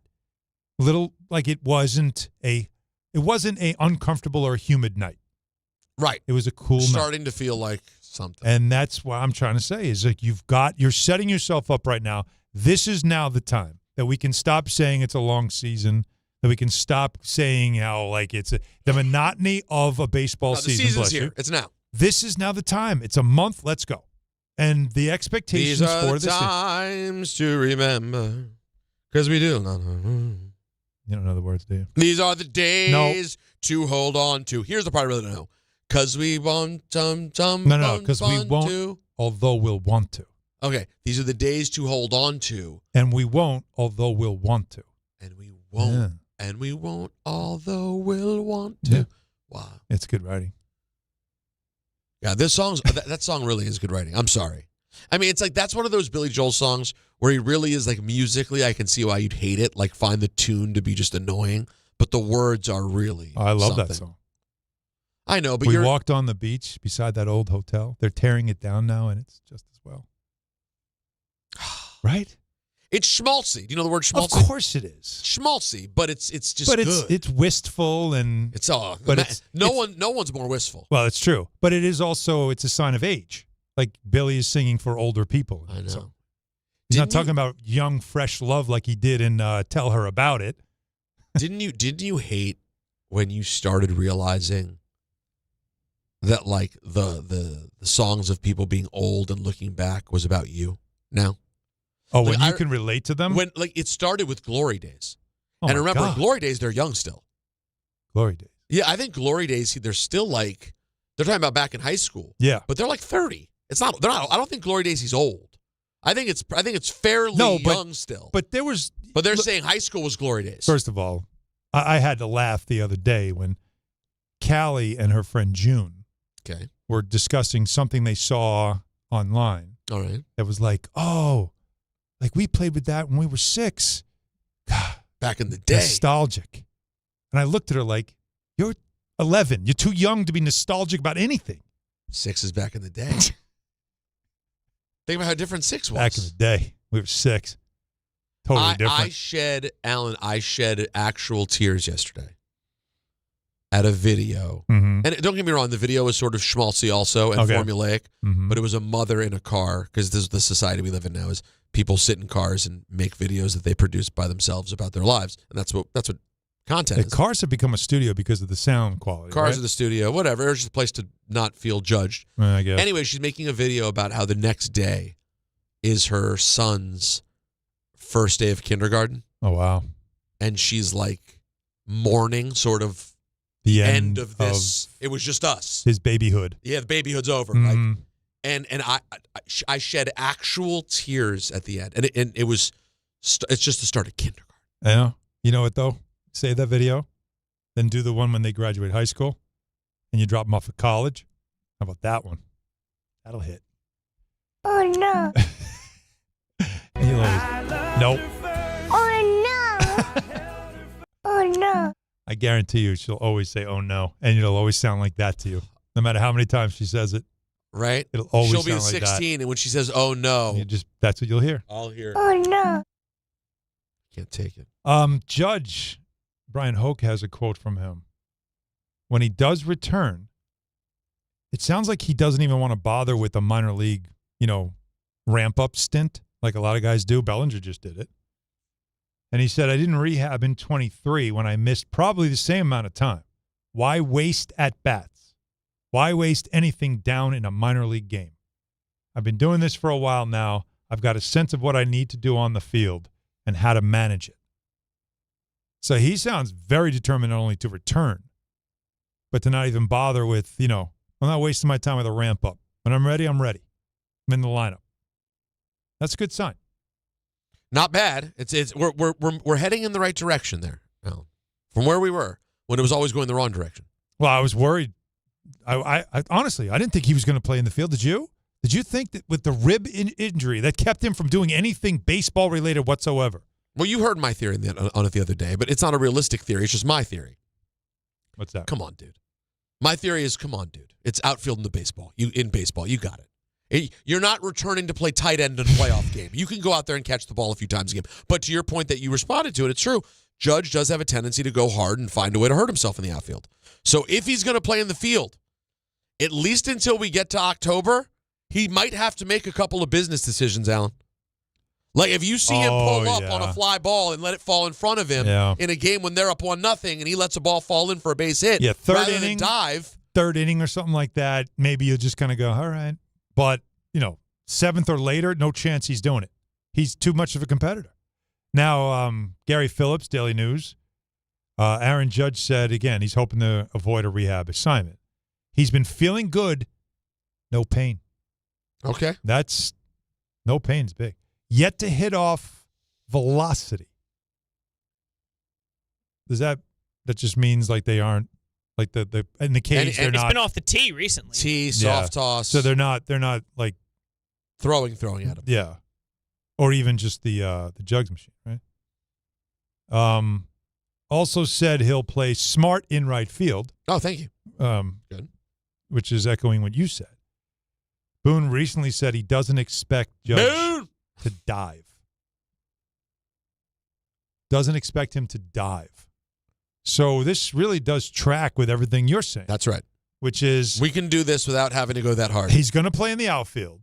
But if you think he's going to climb the wall to pull down a home run or make a diving catch, which also you know what that would suggest to me? Your center fielder better be a guy that can cover a lot of ground. Because you're going to need him to protect the right fielder. Right? Sure. Right? And so you're going to need somebody capable in that area. I'm telling you, Bellinger, Jones, Judge, that's your best defensive outfield. Harvey agrees. He's nodding his head. You feel good about that, Harvey? Yeah, because, how many balls have we seen in the air where Spencer Jones gets there before Grish? He flies. A great point. Yeah. He's fast, but his rangy because he's tall. very athletic. And then, by the way, those three guys in the middle of your order is pretty formidable, right? Jones has figured it out at the plate. So, all things to keep an eye on. But again, as we are heading to September, I'm telling everybody, it's time to start waking up, Yankee fans. It's time to start. You stretch a little bit, rub your eyes, and realize. Here we go. It's September. Go time, baby. A couple of days away, and the Red Sox are right at this weekend waiting to be taken out. Meredith Marakovitz also said that Clark Schmidt expecting to throw in a rehab game this weekend, Saturday. So that's, as we mentioned, Schmidt, Heel's already been pitching. They're getting him ready to come out of bullpen. When you talk about the bullpen and the concerns of it, well, Cashman didn't do anything at the deadline, probably because guys like that, they are expecting to join them soon in September, and then also the returns and the moving around of guys like Warren and Weathers as well. All right, 800-919-3776. Let's get back into that Giant conversation because Cam Skattebo did something. We called him that guy today. John Harbaugh handled it, but there's something different about the Giants in relation to that we will get to coming up. 800-919-3776. John Hahn, Rosenberg, ESPN New York. This is Carlin on ESPN New York. Dan Graziano, ESPN NFL insider, joining us. You were particularly high on the possibility of the Jets offense being much better this year. There's reason for Jets fans to believe they'll get more out of Geno Smith than the Raiders did. I think Garrett Wilson, Breece Hall, they have weapons. I don't think it's far-fetched to think that the Jets might have a kind of a cool offense. Chris Carlin, weekdays at 10 a.m. on ESPN New York and streaming live on YouTube. When care matters most, experience matters more. The Allure Group is redefining rehabilitation and long-term care across New York with 6 convenient locations. Their expert clinicians create personalized care plans to help you recover, rebuild, and get back to what matters most. From short-term rehab to long-term care, Allure is committed to comfort, dignity, and results. To learn more, visit allurecare.com. The Allure Group, where care meets compassion.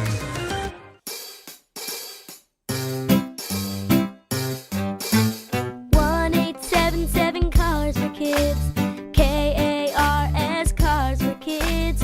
1-877 Cars for Kids. Donate your car today. 1-877 Cars for Kids. KARS Cars for Kids. 1-877 Cars for Kids. Donate your car today. Ready to get rid of that old car? Donate it to Cars for Kids. Call 877-CARS-4-KIDS to speak to a friendly live agent. Donation is super easy, and your car can be picked up as soon as tomorrow. Go to cars4kids.org now or call 877-CARS-4-KIDS to donate your car today. 1-877 Cars for Kids. KARS Cars for Kids. 1-877 Cars for Kids. Did you know you can donate real estate too? Go to cars4kids.org. That's cars with a K. Hey, New York and New Jersey, Boost Mobile has an unlimited talk, text, and data plan that's only $25 a month forever, meaning you'll only ever pay $25 a month for the rest of your life. Who wouldn't want unlimited wireless when it only costs $25 a month forever? If you don't, you must be one of those people who enjoy overpaying for their phone plan. $25 a month forever is truly as good as it gets, so go online and switch now at boostmobile.com. After 30 gigabytes, customers may experience slower speeds. Customers will pay $25 a month as long as they remain active on the Boost Mobile Unlimited plan. At Uline, they know going the extra mile takes hard work. For companies pushing to go further, Uline will go the distance with you. 24/7, they answer the phone to get you the shipping and industrial supplies you need. Business can move fast. Unexpected large orders, adverse weather, new safety guidelines, and changing economic trends. Uline works hard keeping 41,000 items ready to ship, minimizing detours on your way to the extra mile. Visit uline.com. There are a million reasons to love New York. Making your budget stretch isn't one of them.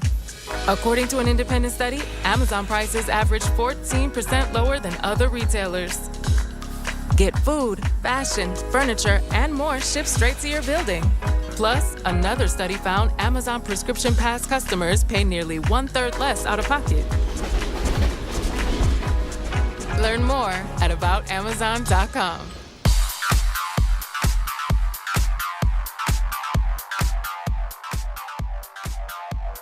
And now it's time for traffic. Here's Brandy Scott. Thanks so much, guys. Yanks game still a go in the Bronx, even with the storms moving through. Heading that way using the inbound George. Going to run you about 15 to 20 minutes from 80-95. A little bit better from the 4 and 46 approaches. Deegan stop and go in both directions. Heading over to the stadium with the volume for the outbound George. Southbound delays from right after the Lamashalo on down. Northbound starting to back up across the Triborough and onto the Bruckner. Outbound Lincoln will run you about 20 minutes. Outbound Hahn about a 30-minute wait. Mets are also home tonight over at Citi Field. Bumper to bumper at the Whitestone Bridge getting into Queens from the Bronx side. Not moving much at the Goethals Bridge heading into Jersey. Just picked up a broken down car on the span. You're still crawling from the Staten Island side. This report is sponsored by RockAuto.com. A bent tire rod can quickly bring a drive to a halt. For the parts needed to get back on the road, visit RockAuto.com. Find a wide selection of quality parts at reliably low prices. I'm Brandy Scott on 880 ESPN New York. Harry Douglas here to help you ignite your taste buds with Firework Freeze 5-Hour Energy Shots. Juicy cherry, citrus lime, and blue raspberry. It's that iconic freezer pop flavor, but with none of that guilty sugar aftermath. The perfect summer kick. It's delicious, portable, zero sugar energy shot bursting with flavor. Bring on the summer with Firework Freeze 5-Hour Energy Shots, available online at 5hourenergy.com and on Amazon. Progressive knows that boat days can come with unexpected problems. It's been a tough Saturday on the lake. I ordered swim trunks in this orange cream color, but it's actually more orange auburn. Oh, and it's swimwear. I probably can't even return these. If a real problem comes along, your boat's protected 24/7 with Progressive, so you can keep worrying about boater problems. Progressive Casualty Insurance Company and Affiliates, not available in D.C.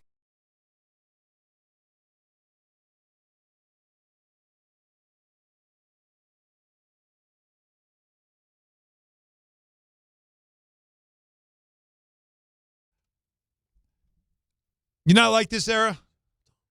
Look at it. Because we want, although we'll want to. Good job. Come on, man.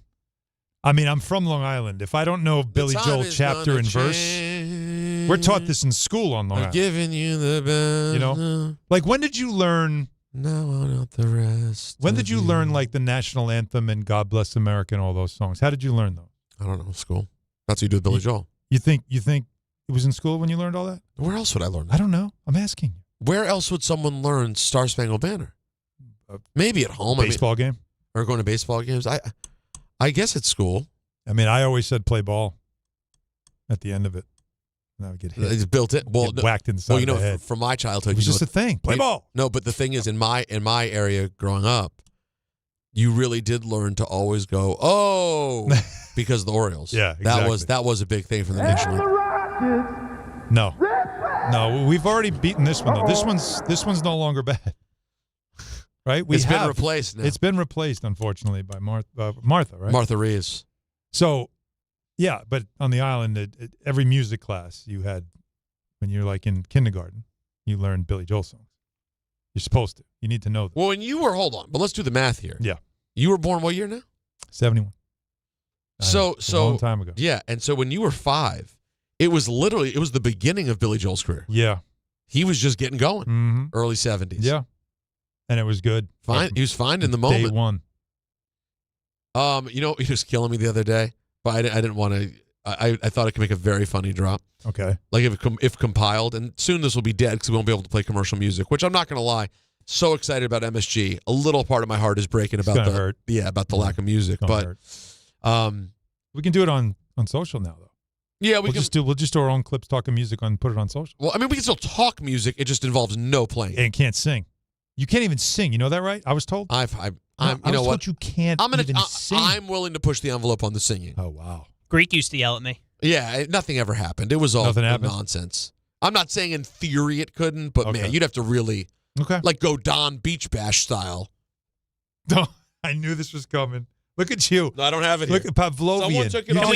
Can we even play that? Is the question. He just turned right to the sound page. Where's Baby? Someone took it off my page. Yeah, it needed to go. I think we've heard it. Let the boy watch. So the other day, Dolly Parton passes. She did. and we're paying tribute to her. Out of every break, we're playing iconic songs. Right. And the songs would play for like 2.5 seconds. And then Don would start doing some read about like, I don't know what the reads are that we have in front of us today. And I was like, we're the only place whose tributes to Dolly Parton are you're hearing I Will Always Love You. And we're talking about the opening of Monkey Sports. And it's just, I was like, poor Dolly. It's funny you mentioned that, actually. Oh, really? It's What do funny you you have to mentioned say? Monkey Sport. Why? What about it? Well, Lodi, New Jersey especially. Are you ready? Monkey Sports is bringing the ultimate sports destination to your neighborhood. Join Team ESPN at Monkey Sports this Saturday, August 29th, for the grand opening celebration. It's all starting 9 a.m. at 240 Route 17 South in Lodi, New Jersey. Meet brand experts, check out the latest sports gear, and win ESPN swag. You know you want ESPN swag. Whether you're a player, a parent, a coach, or a fan, there's something for everyone at Monkey Sports. Don't miss the biggest grand opening of the year, Monkey Sports in Lodi, New Jersey. Glad you mentioned it. See what I did for you? I know what you did for me. You know what I want to do for you? What?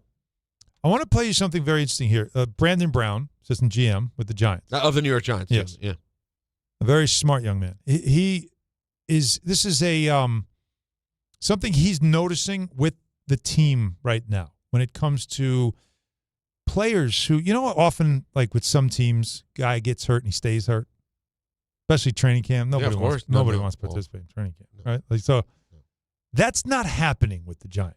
Why is that? Harbs has preached meritocracy, right? So what has got you here is not necessarily going to keep you here, and you got to have daily deposits. And it's really taking to the instruction and then highlighting the execution and knowing which guys have done it and then continue to raise the floor in the room or earn a spot in the room. And just being objective, which guys are going to have the best opportunity to make an impact for us on game day, whether it's active, whether it's being on practice squad, and knowing that, hey, this is going to be the guys that we're going to go to battle with at the start of the season. And if injury occurs, we can use them as elevation guys from practice squad. So it's just being objective. It's not having any, governor on guys. It's earning it. And as you guys have seen through the practice rotations in terms of at certain positions, which guys are getting more reps, which guys are getting less reps, maybe that flips on a certain day, it's all a part of the meritocracy of earning it. The meritocracy part of this thing, which is his way of basically saying, as we saw, I think, with the running back room when Najee Harris was added, just kind of out of the blue, right? Oh, here's a guy. It was pretty out of the blue. He's good. Did they You don't even know that he needed him at the time. Did you go into camp saying, they could probably use more depth at running back? No. You felt good about that room. Hey, you thought what? Tyrone Tracy, you got Devin Singletary, Skattebo, obviously. Like, that's a pretty good room. You got a tough fullback. Like, you're good. And then Harbaugh's like, you know what? After that first preseason game, Tyrone Tracy misses a block. We need to bring in somebody. Create a little more competition. Like, that's the meritocracy. Like, no one is given anything. You earn everything. I'm new here. So whatever you did in the past, it's still new with me. And that does create this sense from players of, I got to work every day. It's important. But how about this? NFL.com is listing all different, potential roster cuts, right? Okay. One of the names that they list is Tyrone Tracy. Does that surprise you? Now, in the depth chart, he was kind of dropped to third with Skattebo as the first quarterback. But what they said here is that Tracy's preseason mishaps, coupled with the recent signing of Najee Harris, put his job in peril. The club wouldn't have signed Harris if it had been comfortable with the running back depth chart. The uptick in Tracy's special teams work shows the Giants are searching for a way to justify keeping him on the roster. If he doesn't show he can be a reliable special teams contributor, he could be on the move. Running back needy teams should be calling. That's a strong statement. I mean, you absolutely. You got Jordan on the text? I noticed that I don't. You don't have Jordan on the jack? It's amazing, isn't it? All these, I don't think I do either. And I love talking to him. I'm a big Jordan guy. Okay, I know Anthony does. Anthony, you want to check on that? Do I have it? I have Jordan. You do? You have Michael or Raanan? Well, no, I'm going through all my Jordans right now. Okay, a lot of Jordans. And Jordan's, who is a girl I used to be friends Michael B. Michael B. You have him? I don't. We're DM friends though on Instagram. I like if that. You want to hit the name drop? Oh wow, look at you! And he hasn't been on the show yet. But he's not been on the phone show yet. Omos, the giant in WWE, his real name's Jordan. I have him. Okay. I have Jordan Rogers. I like Jordan Rogers. Yeah, he's in here. He's a good dude. Don't ask how. Great hair.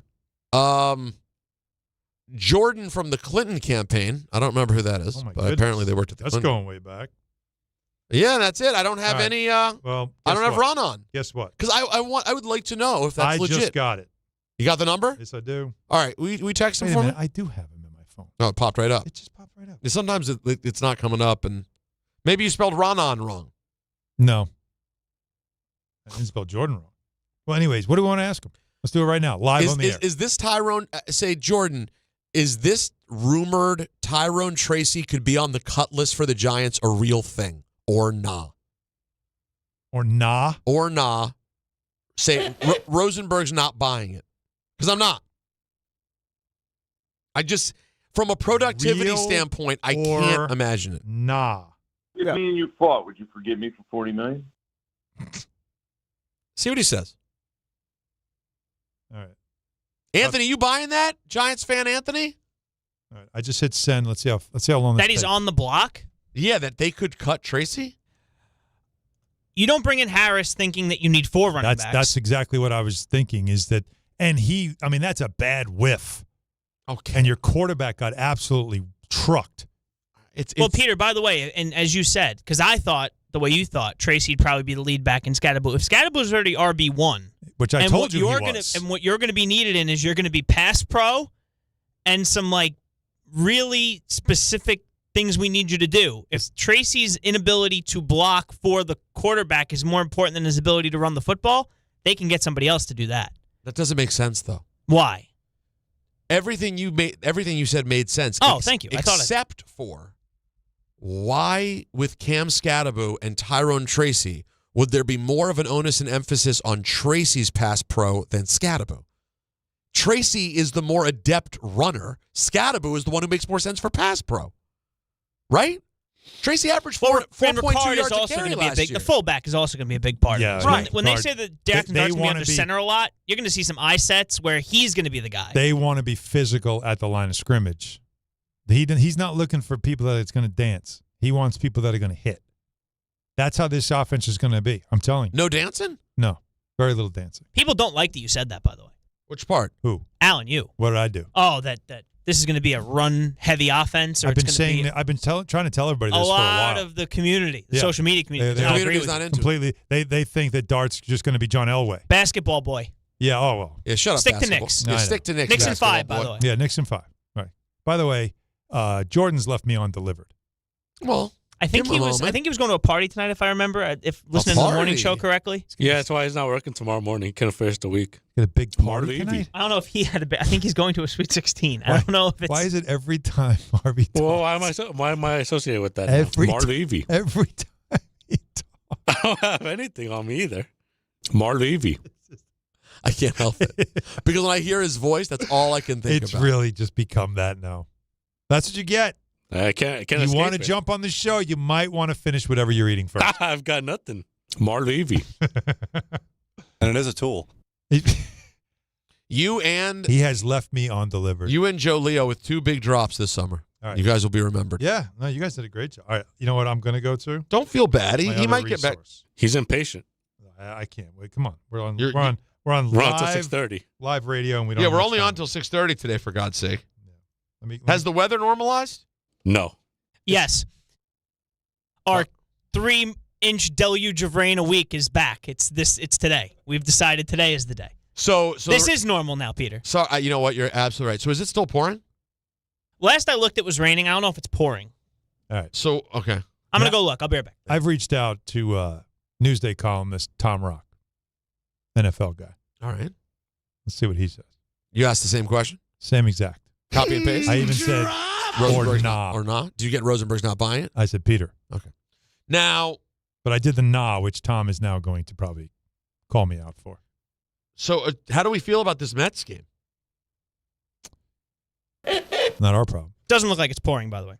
Good. Oh, it is very that Mets game is very much your problem. Not at 5:43. Oh. You better hope it's still our problem up till 6:25 or so. What's the opposite of a rain dance? Oh man! All the Yankee fans waiting for that Costanza Calzone bobblehead tonight in the rain. Oh, tonight's the Costanza? Oh, you bet. That's a big one. That is. That's a biggie. By the way, I had one of my lines of the year last week, Anthony, and you missed it. Oh. And by the way, nobody cares for what I say, particularly Jacob. Like, if we're being completely honest, Jacob does not think I'm funny or things I do are worthwhile in the show. But someone called last week and told us. So I was online for what was the big giveaway last week? Was there another bobblehead? Well, there was Cody Bellinger. I was online for that. Oh, yes. And I said, wasn't it Javi? It was Javi. He said he got there and then he left. He said, I was there like an hour early because I was online for the Bellinger bobblehead doll. Yeah. And I said, cool. And by the way, congratulations on being a virgin. And it completely just floated by. I like it. Thank you. Yeah, that's all you get. Well, the problem that this has become, and I don't know if this is the same for the Mets, is you've got to be there. If you want it, the bobblehead, you've got to be there like 2 hours early. Well, so you did this? Yeah. For the Bellinger bobblehead? Yeah. Why'd you want the Bellinger one? It was one that I didn't have. How many? Well, let's get into this a little bit. And congratulations to you on being a virgin. Oh, Thank you. I appreciate it. Wow. How many bobbleheads do you have of the Yankees? I got the Fried. There's the CC. I got a lot when I covered the team because little secret, they leave it on the desk for you so you don't really have to wait in line for that. They gift it to the media? As far as I don't know if it's that they still do. But for the college, they would in the olden days when I was a beat reporter, right? In 2015, I would get a lot of the bobbleheads. Yeah. So you have how many? Think 25? Not 25. I have the Vin Scully one from Fordham. That's cool. Well, that's a nice one. That's personal. I like that one. No, 25. No, probably like 10. And you keep them in the package? Yeah, they're in the package. Interesting. My dad wanted the Mickey Mantle one. Doesn't have the Mickey Mantle one. Couldn't get that one. Couldn't make it happen. Yeah, that's a big one. It is a big one. Josh Hart one's coming up in September. I saw that. Wait, it's a little collab. Yeah, they're doing a Yankee Josh Hart, and he's going to have the NY in his hair too. Yeah. By the way, I saw a fan. Josh Hart's got to make up his mind. By the way, of what do you mean? A little bit of fraudulence going on. His great uncle, Elston Howard. His great uncle's Elston Howard. Yeah, I mean it's family. So blood in the ground. So he grew up not rooting for the Orioles because his great uncle was. He admitted that he has now become a Yankee fan once he came to New York and he learned the history and all that stuff. He's like, it became personal. But he held on to the commies, but he left for the Yankees. Interesting. Yeah. Very interesting. All right, we'll see if any of these great football reporters get back to us. I have a response. You have a response. And it's actually a very interesting response. So we asked the question, could Tyrone Tracy truly be on the cut list for the New York Giants? We asked an insider, and Alan has an answer for us when we get back. Yes. Wow. God bless Don Hahn and Rosenberg. They built this station from the ground up. And now, for one afternoon, they're back together. Michael Kay and Don LaGreca, the two longest tenured voices in ESPN New York history, reunite for a special 2-hour broadcast celebrating 25 years of ESPN New York. 25 years. Two legends. One conversation you won't want to miss. Thursday, September 3rd from 1 to 3 p.m. right here on ESPN New York and streaming live on the ESPN New York YouTube channel. The U.S. Open Tennis Championships are underway, and you can still get in on the excitement. Grab a $30 grounds pass for the Finals Fan Fest, September 12th and 13th in Louis Armstrong Stadium. Experience celebrity arrivals and star-studded viewing parties, hosted by actress and comedian Yvonne Orji and The Bachelor's Joey Grazadeh, plus live DJ sets from Tinks, Lucas, and Summer House's Kyle Cook. Get tickets now at usopen.org. When you manage an active facility, disruption is not an option. Tricon Construction specializes in healthcare, commercial, and industrial environments where work needs to happen without shutting operations down. That takes detailed planning, clear communication, and safe, disciplined execution. Because when patients are inside, tenants are working, or production has to keep moving, every decision matters. Tricon understands how to work around your business professionally, safely, and efficiently. For complex work inside active facilities, choose Tricon Construction. Visit triconbuilds.com TriconBuilds.com. That's TriconBuilds.com. There you were, surrounded by fans. Everybody remembers the game. Nobody remembers the guy coughing behind you. Till a few days later, at 2 a.m., you wake up with a fever and your throat's on fire. Now what? Urgent care? Closed. ER? Slammed. Telehealth? Maybe, but the pharmacy's closed. You needed a medical emergency kit. These aren't first aid kits. They contain essential prescriptions used for over 30 common conditions. Sinus and ear infection, UTIs, stomach bugs, traveler's diarrhea, and more on hand before you need them. Use your doctor-developed guidebook to select the right prescription or call their telemedicine doctor standing by. It's like an urgent care and drugstore at home. When you're sick, traveling, or stranded, you'll wish you'd ordered a medical emergency kit. Order online in minutes and it's shipped to your door. And save $45 with my promo code 880 at urgentcarekit.com/880. That's promo code 880 at urgentcarekit.com/880.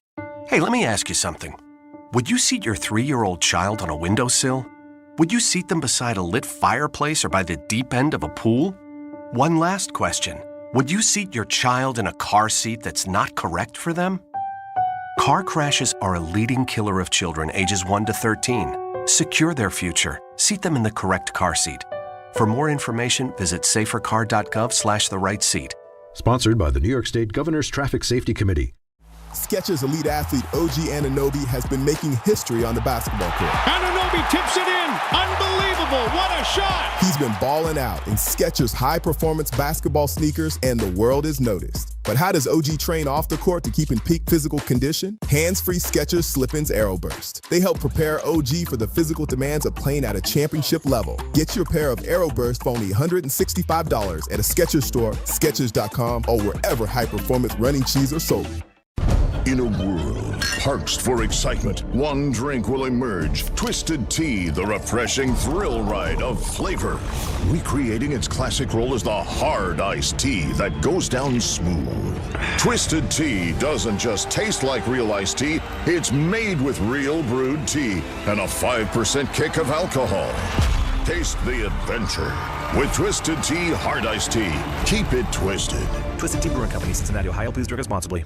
Congratulations, New York. The Knicks did it. Through battle after battle, they dominated to become this year's NBA champions. Day in and day out, the hard work paid off, and you were there every step of the way. Enjoy the crown. Own it, because this year is your year. A part of your legacy that will never be forgotten. So celebrate this moment, show your pride, and shop the largest selection of official NBA gear at NBAstore.com. A Fanatics experience.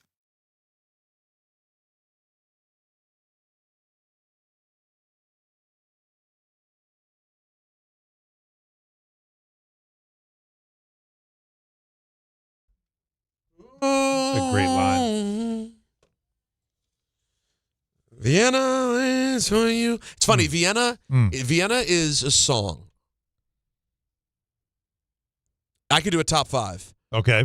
Biggest songs for artists I love where I know their whole, I certainly know all of their hits very well. Yeah. But like they have a hit that just isn't for me. Like it's not in my wheelhouse. Vienna is that one. It's not a top 15 Billy Joel song for me. What? 20. Swear to you. And I don't mean it to be. I'm not trying to troll. No. It just like doesn't affect you. I'm not saying I don't have any good feeling when I hear it. Slow down, you crazy child. It feels nice. The meaning of it is incredibly deep. I don't even know that I really know the meaning of it.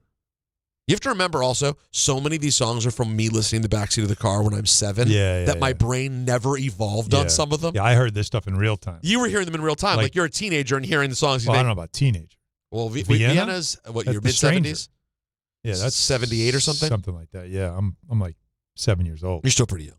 So although that's a recurrent still when you're like 14. Yeah, oh yeah. Yeah. But those songs stay with you, and then the more you learn the words and everything, but that's a at worst top 10 Billy Joel song. At worst. Well, no, I agree with you. For most people, like that and Honesty. But Honesty is another one that I don't like. I figured that. Yeah, I figured that. So okay, it's just Honesty is the B-side of My Life, and like I love My Life. I'm fine with Honesty. I got no beef with Honesty. All right, so Strangers 77, I believe. yeah, sounds about right. Is that right? Yeah, and Strangers a really good album. September 29, 77. Really good album. In case you're wondering, it's got Moving Out, obviously. Well, that's one of the big ones. The Stranger. The Strangers are really good. Which is song. underrated good song, I think too. so. And then Just the Way You Are, of course, is rather popular. That's probably the biggest and one. then Scenes from an Italian Restaurant. That one. Which that could be a top 5 for Brendan Don. and Eddie. Biggest. Did you say Brendan and Eddie? Brenda. It's and not a gay couple. Brenda. This is a big realization for you. It was the 70s. No, you thought this was a really progressive moment in '77 that Billy comes out with Brendan and Eddie. I mean, it was the 70s. Right. People are starting to figure it out. They were going for it. I mean, that could be a top 5 for Don, though. Biggest non-single songs. Because Scenes from an Italian Restaurant was not a single. That's amazing. Because it is such a well-known song. Yeah, never released. I just looked to make sure I'm right. So never I got sang. responses from both gentlemen. Oh, so. And they are contrasting. Yeah. Okay. Mm-hmm. So. I'm not going to say who said what because I don't want to do that to them. I'm just going to tell you collectively what I just got. read me each answer, but don't tell me which is which. Right. So we asked the question, is it legit that Tyrone Tracy could be on the cut list for the Giants? Yeah. Okay. Cut? No. Doubt it. And I just said, not keeping 4 running backs, are they? Excuse me. They might. Okay. The other one. I got to. Oh no! Yeah, no, it's. This is worth you. This is what happens when we talk about. Why did you bring two big ones? The other one is that was protein shake. Okay. You had that to wash down your pizza earlier. All right. The other one is definitely real. 2 huge bungles and Najee's here. And then when I just did the same thing about wait a minute, what they keep for running backs, all that stuff. I mean, he's definitely on the bubble and in for a long, stressful weekend. So who do you want to believe? And I'm not telling you who said what. Well, you know my take. I have not. One is no, and they could keep 4. And the other is, yeah, he's in for a stressful weekend. Najee's presence and the issues that he's had this, at camp is letting you know this might be something happening here. I'm sorry. Last year was 4.2 yards a carry. Okay. Only had 176 carries. Year before he had 192 carries, 839 yards, 4.4 yards a carry. Yeah. By the way, I just want to say, over 4 yards a carry is not nothing. Especially with not a great offensive line. Right. That's not nothing. Yeah. No. That's called a first down every drive. Don't have to do anything. They do have some depth. Hey, big news, everybody, especially all you New York sports fans. We are coming to MSG Network. Wait, That's right. Yes, we are. Starting Tuesday, September 8th, you've got the morning show, DiPietro and Rothenberg, and then our show, simulcast across MSG Network's television and digital platforms. So you've got us all over the place now. Think about all the places you can consume this show and the morning show. Obviously, 880 a.m., you have that. The ESPN New York app, which, of course, everybody has. YouTube, which is watching right now. And now MSG Networks as well. We are this is something we've been looking forward to. We've been excited about. We had to keep it a secret for a while, but the secret is out. You can watch us on so many different platforms, and now including MSG Networks starting September 8th. We'll see you there. So Najee Harris gets hurt week 3 last year, tears his Achilles. Okay. Yep. Before that, though, he is coming off of 4,000-yard seasons. Yeah, he didn't stink. He's good. No, never. Although it's interesting, 4,000-yard seasons. Yeah, easy for you to say. That's super. In none of those seasons did he have an average yards per carry higher than Tyrone Tracy's had the last 2 years for the Giants with no Achilles tear. What's the difference with the number of carries? Yeah. Well, so he just had a bigger workload. Yeah, well, the workload will do that to your average. It can't do that. He had a bigger workload, more yards, lower average, couple more TDs. But again, you can't overemphasize this. Oh, I understand. Torn Achilles for a running back is not a nothing burger. That's a real thing to come back from. Right. I just what was the second huge Tracy bungle? I know. I was actually going to ask him. Anthony, you know what the other bungle was the besides fumble? Oh, okay. All right, yeah. The fumble bungle. Yeah. The fumble bungle. Fumble-eye, fumble-rooski. But to me, it just goes back to what Brandon Brown said, what we've been seeing here, what Harbaugh's suggesting, which is this idea of meritocracy. And there's a pressure that we can apply that is an innocent. It's not a you better. Like, it's amazing the little subtle things you can do to create competition and pressure while it looks innocent. No, we just brought in a running back. Doesn't mean anything. No big deal. All good. Let me ask you guys a question. But you know, no, it means like, something. How about this? Can't be nothing. They brought a fourth voice in on the show. Wouldn't you be like, what are we doing? Yeah, everyone will be asking questions for everyone. And John's like, no, just bring in a fourth guy. That's all. Why do we need a fourth guy? You know what I mean?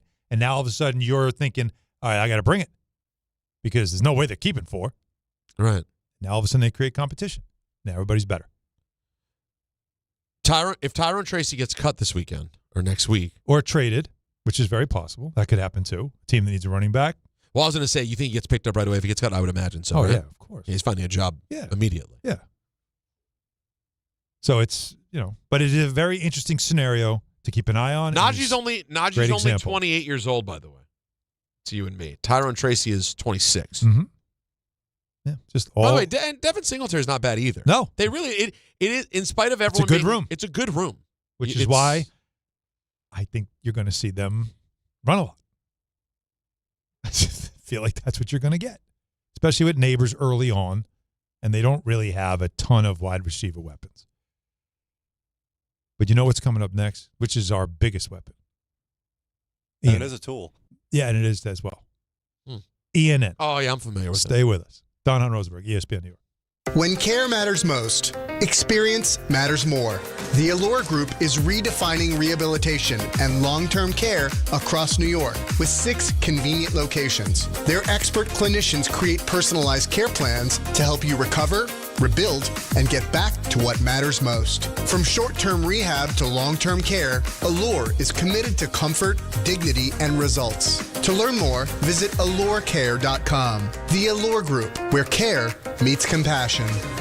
Hey, it's Alan Hahn. Upgrade your outdoor living space with TimberTech, the #1 brand in premium decking from Rings End. Picture this, a deck that's the highlight of your backyard, turning heads season after season. Now, imagine 20, 30 years later. It's still going strong. And here's the best part. You haven't spent a moment sanding, staining, or sealing it. Visit your local Rings End for the stunning real wood looks of TimberTech decking, paired with the kind of durability that only advanced engineering can deliver. Backed by industry-leading warranties, TimberTech is the decking that performs for decades. Ask for it locally at Rings End. Beginning Tuesday, September 8th, watch DiPietro and Rothenberg and Don Hahn and Rosenberg live every day on the MSG Network. WHSQ and WCBS-FM HD2, New York. Summer isn't over yet. On Saturday, August 29th, the Red Bulls face the Philadelphia Union at Sports Illustrated Stadium for Anime Night, presented by New Jersey Lottery. Arrive early for the Boulevard at 4 p.m. for food trucks, games, family fun, and a free matchday poster while supplies last. When gates open, fans can grab one of 10,000 UGO card packs. Kickoff is at 7:30 p.m. Bring your crew and make it a night to remember. Get tickets at NewYorkRedBulls.com. Hey, it's Michael K.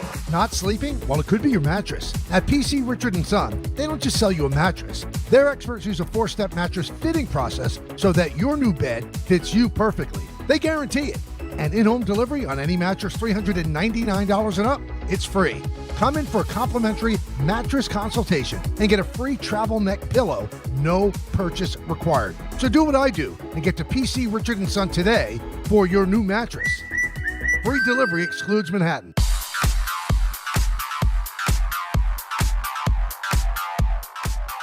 Now let's take a look at the traffic with Brandy Scott. Thanks a million, guys. I hope you have a great rest of the night. Get home safe and quick. We've got the Mets game still a go over at Citi Field. First pitch just a little over an hour away.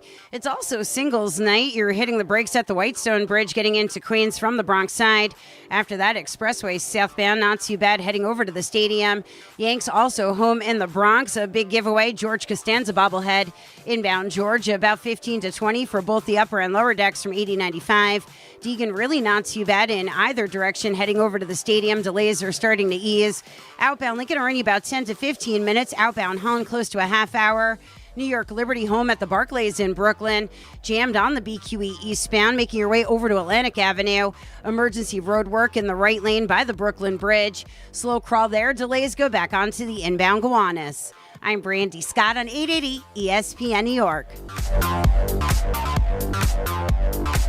Skechers elite athlete OG Anunoby has been making history on the basketball court. Anunoby tips it in. Unbelievable. What a shot. He's been balling out in Skechers high-performance basketball sneakers, and the world is noticed. But how does OG train off the court to keep in peak physical condition? Hands-free Skechers Slip-ins AeroBurst. They help prepare OG for the physical demands of playing at a championship level. Get your pair of AeroBurst for only $165 at a Skechers store, Skechers.com, or wherever high-performance running shoes are sold.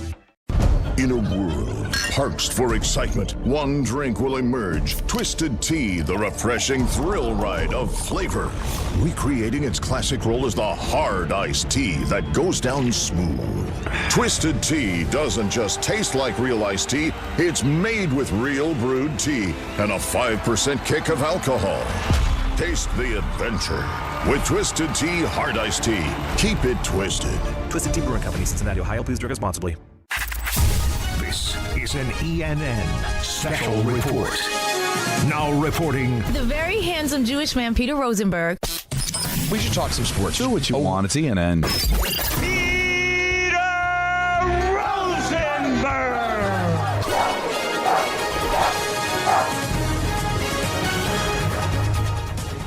Hi, how's everyone doing?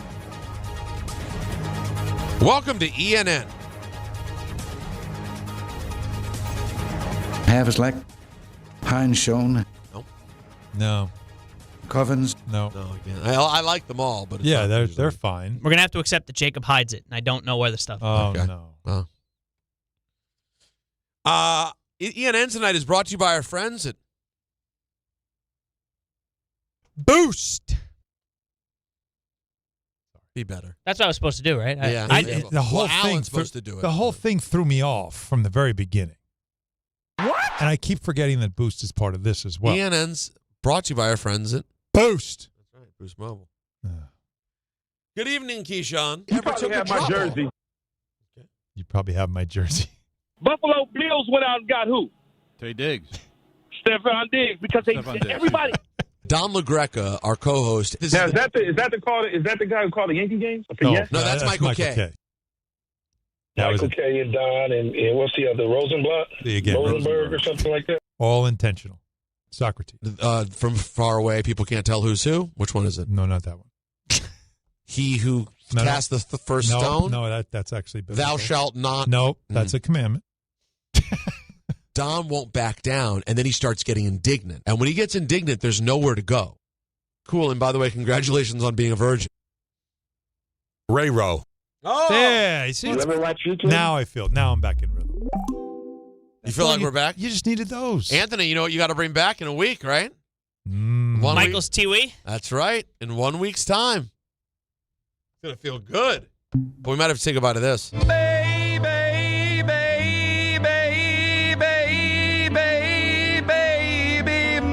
Can't we just shorten it? Well, I was going to say, the truth is, they probably don't want to even trust us that right? to do anything. That sounds right. But there probably is a time that you are allowed to play stuff. I don't know what the number is. Oh, you mean like within a certain time? Yes, I would imagine you're allowed to play several seconds of something without it being an issue. I almost think the 3 babies would be good. Ray Rowe.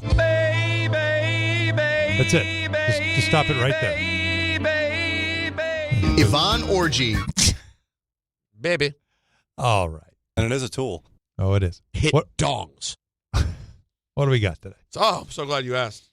So many things to get to, folks, including Buffalo Bills football. Should you want to turn us off right now, you've had enough. You're disgusted. They're already halfway through a pregame show. They're halfway through the big pregame. I'm talking about the Buffalo Bills, folks. Mar Levy. Bills-Steelers preseason coverage going on right now on 10:50 a.m. Mar Levy. So if the Bills are your cup of tea, got a big game against Pittsburgh tonight. Throw out the record books. It's preseason game. It's not. I dare you to tell me who's playing quarterback in this game. Double dog dare you. E.J. Manuel. For the Bills or the Steelers? Well, either one. Steelers is probably Drew Aller. You think it's Aller? Probably. Drew Aller. Everybody loves him right now. Yeah, they're high on Aller. That's the guy. Big Aller people out there. You know who they're big on in Washington right now? Everyone's talking up. Not the left tackle. No. Well, you know what? I don't like. You didn't. I'm sorry. It is a tool. He did. The Greek rifle. The what? The backup quarterback. Well, he's competing to be backup quarterback because Mariota's out. Is it an Antetokounmpo brother? It's another Greek that they're very excited about. Did they call him the Greek freak? They call him the Greek rifle. The Greek rifle. Oh, yeah. He was airing it out the other day. I know the highlights are moving around. You know the preseason. Well, and the thing is, of course I do. When you're starting quarterback, I'm a Jets fan. It's all I know. When everyone's ready to see the starting quarterback play and he's only thrown one pass, you got to start getting excited about something. All right, so Leonard Williams is going to get himself paid 3 years, $90 million to make him one of the NFL's highest paid defensive tackles. He will stay with your Super Bowl champion Seattle Seahawks. Leonard Williams, right? Sure. Quinnen got paid. He got some big money. Right? So a lot of former Jet defensive linemen just getting paid. This isn't good. No? What's not? Packers running back Josh Jacobs. Oh, God. Charged today with misdemeanor battery and misdemeanor criminal damage to property, according to Wisconsin court records. Formal charges coming more than 3 months after he was arrested following alleged domestic violence incident at his home near Green Bay. Now, according to the complaint, each charge is subject to a fine of not more than $10,000 or not more than 9 months in prison, or both if convicted. So he could face jail time. There's supposedly some video that exists to corroborate the story. Not great. So now that he's officially charged, who knows where this thing goes? I'd imagine, Alan, there'll be a suspension around the corner. I mean, around the corner? You know how the investigations go with the league, and that's the curious part. And then the appeal, and so we'll see though. Yeah, Yeah. And this is where teams kind of have to decide the moral role they want to play on their NFL. players. It's the NFL. You know how that goes. What do you mean dealing with the Players Association? Yeah. Well, we'll see. Yeah. We'll see. But it's not a great look though. It's bad. Okay. Even if you just say, hey, at some point this season they'll probably be without Josh Jacobs. Mm-hmm. It's certainly not the news Jordan Love and company are looking for there in Green Bay. Speaking of information not great related to the NFL. More bad news? Roger Goodell says the NFL is looking into whether San Francisco 49ers owner Jed York will be punished. What did he do again? Oh, yeah. Come on. It's being reviewed under the personal conduct policy. Yeah. And it is a tool. Never got a chance to use it. And it is a tool. Not this time. Yeah. We'll do that, and when there's something to be reported, we'll talk. How much you want to bet we don't hear? Much. Yeah. Man.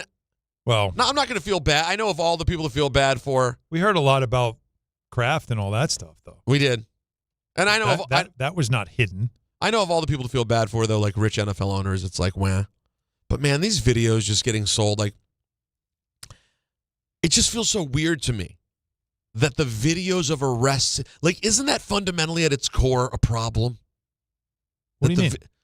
That videos of arrests get leaked? Well, like, shouldn't they be in the hands of the law? It is oddly, I get it, but it's oddly another way to hold people accountable.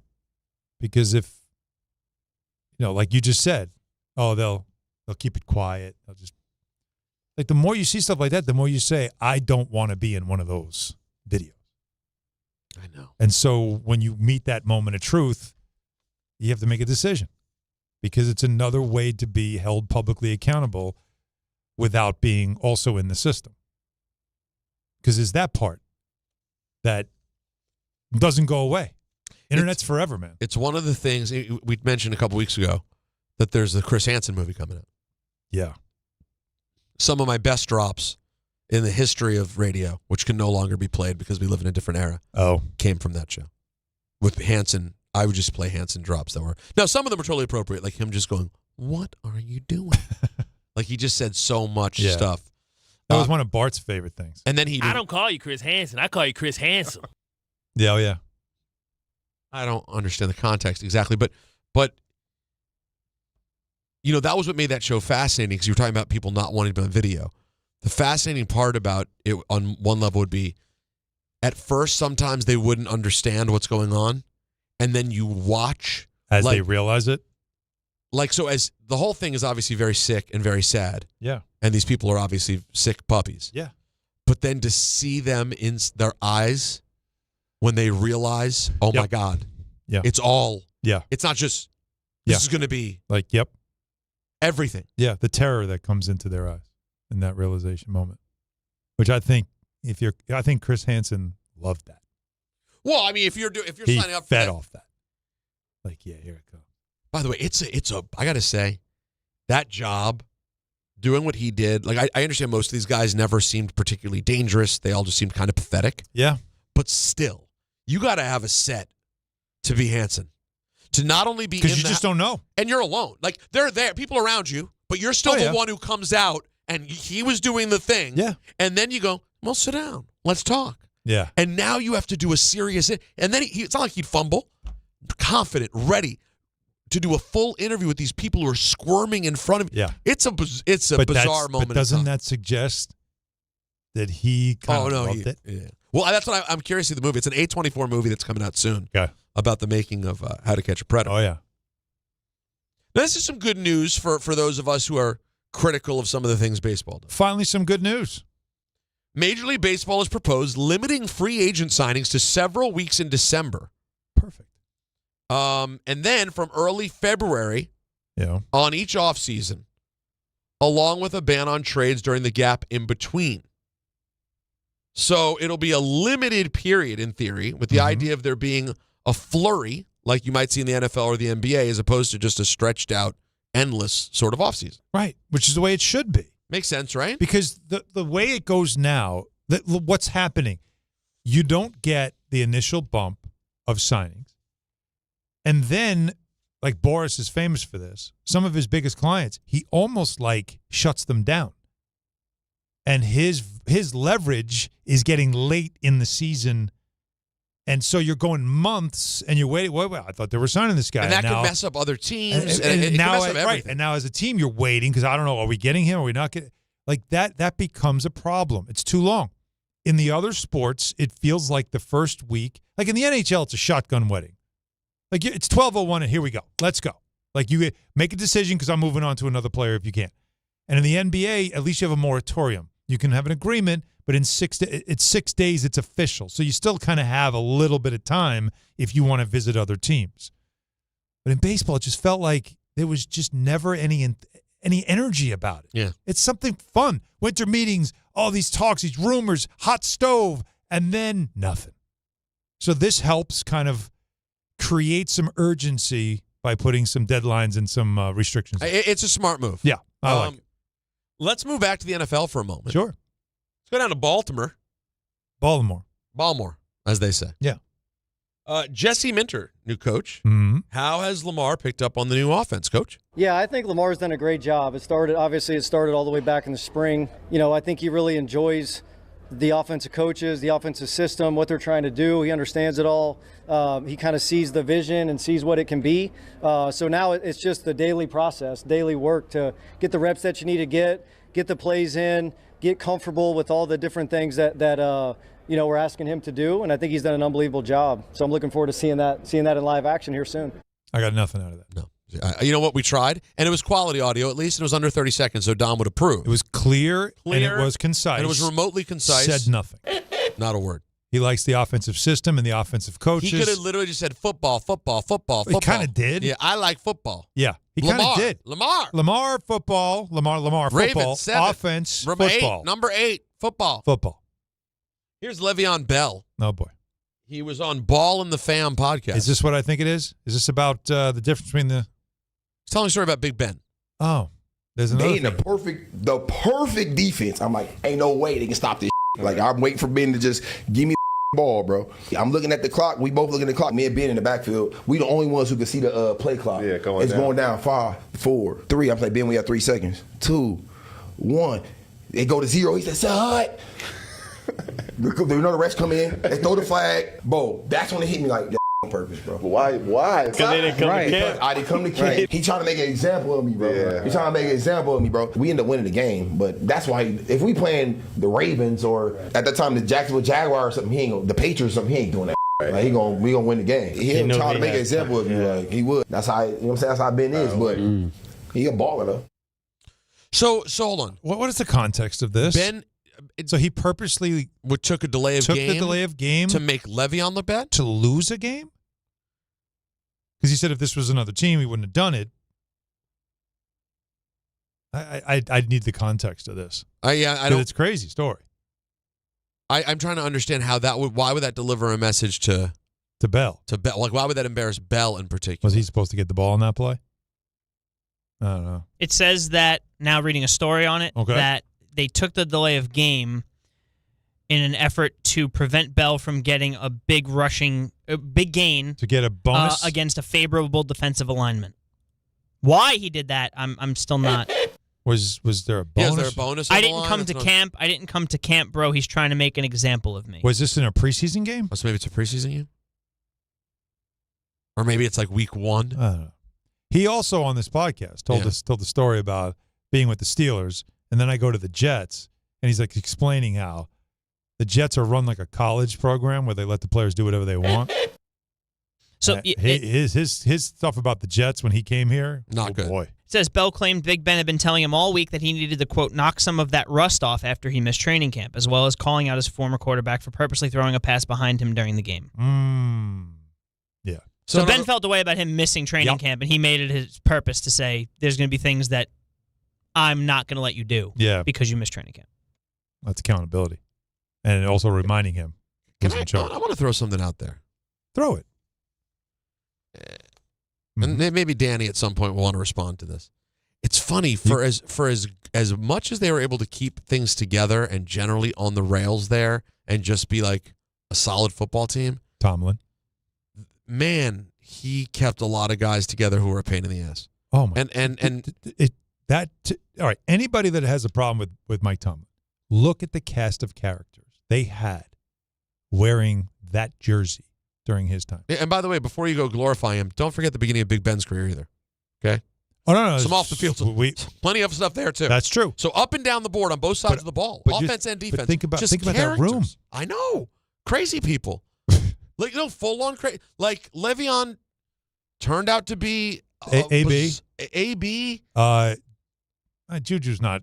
He's on the level of AB, but he's a character. But Bell decides to not play at all, which is kind of bizarre. Pickens, an absolute and how they so much so that in Dallas they're like, no, we're not giving you, and he's incredible multi-years. Right, you're a super talent, but we know what'll happen once we give you multi-years. So we're just going to pay you a lot in 1 year, and we'll worry about it again next. It's a lot. Like they had, and who's on the defensive side too? That there are a few, man. Yeah, maybe Tomlin like this year. The worst thing that'll happen is he's just got to go to a studio once a week and sit with some other guys talking football. Yeah. He just needs, I need to be around some normal people for a moment. And then you think he's coming to the Jets? Sean McVay weighed in on the idea of players going to the league and then going back to college when things don't work out. I don't know enough about it other than the fact that guys that can be in NFL camps, if it doesn't go down for them, they can go back to college. I mean, I feel like I took a freaking gummy. It's true. I mean, I'm looking at this stuff. I'm like, surely that's not real. But I just try to stay in my lane. But I would say it's very unique and it's very different. It's wild. That's what I would say. He's really more and more giving Gruden. Yeah. You know what I mean? No, he does. He's starting to give Gruden. He gives some Gruden. For sure. You know? A little bit of the voice. I've always been so miffed. I feel like I took a gummy, man.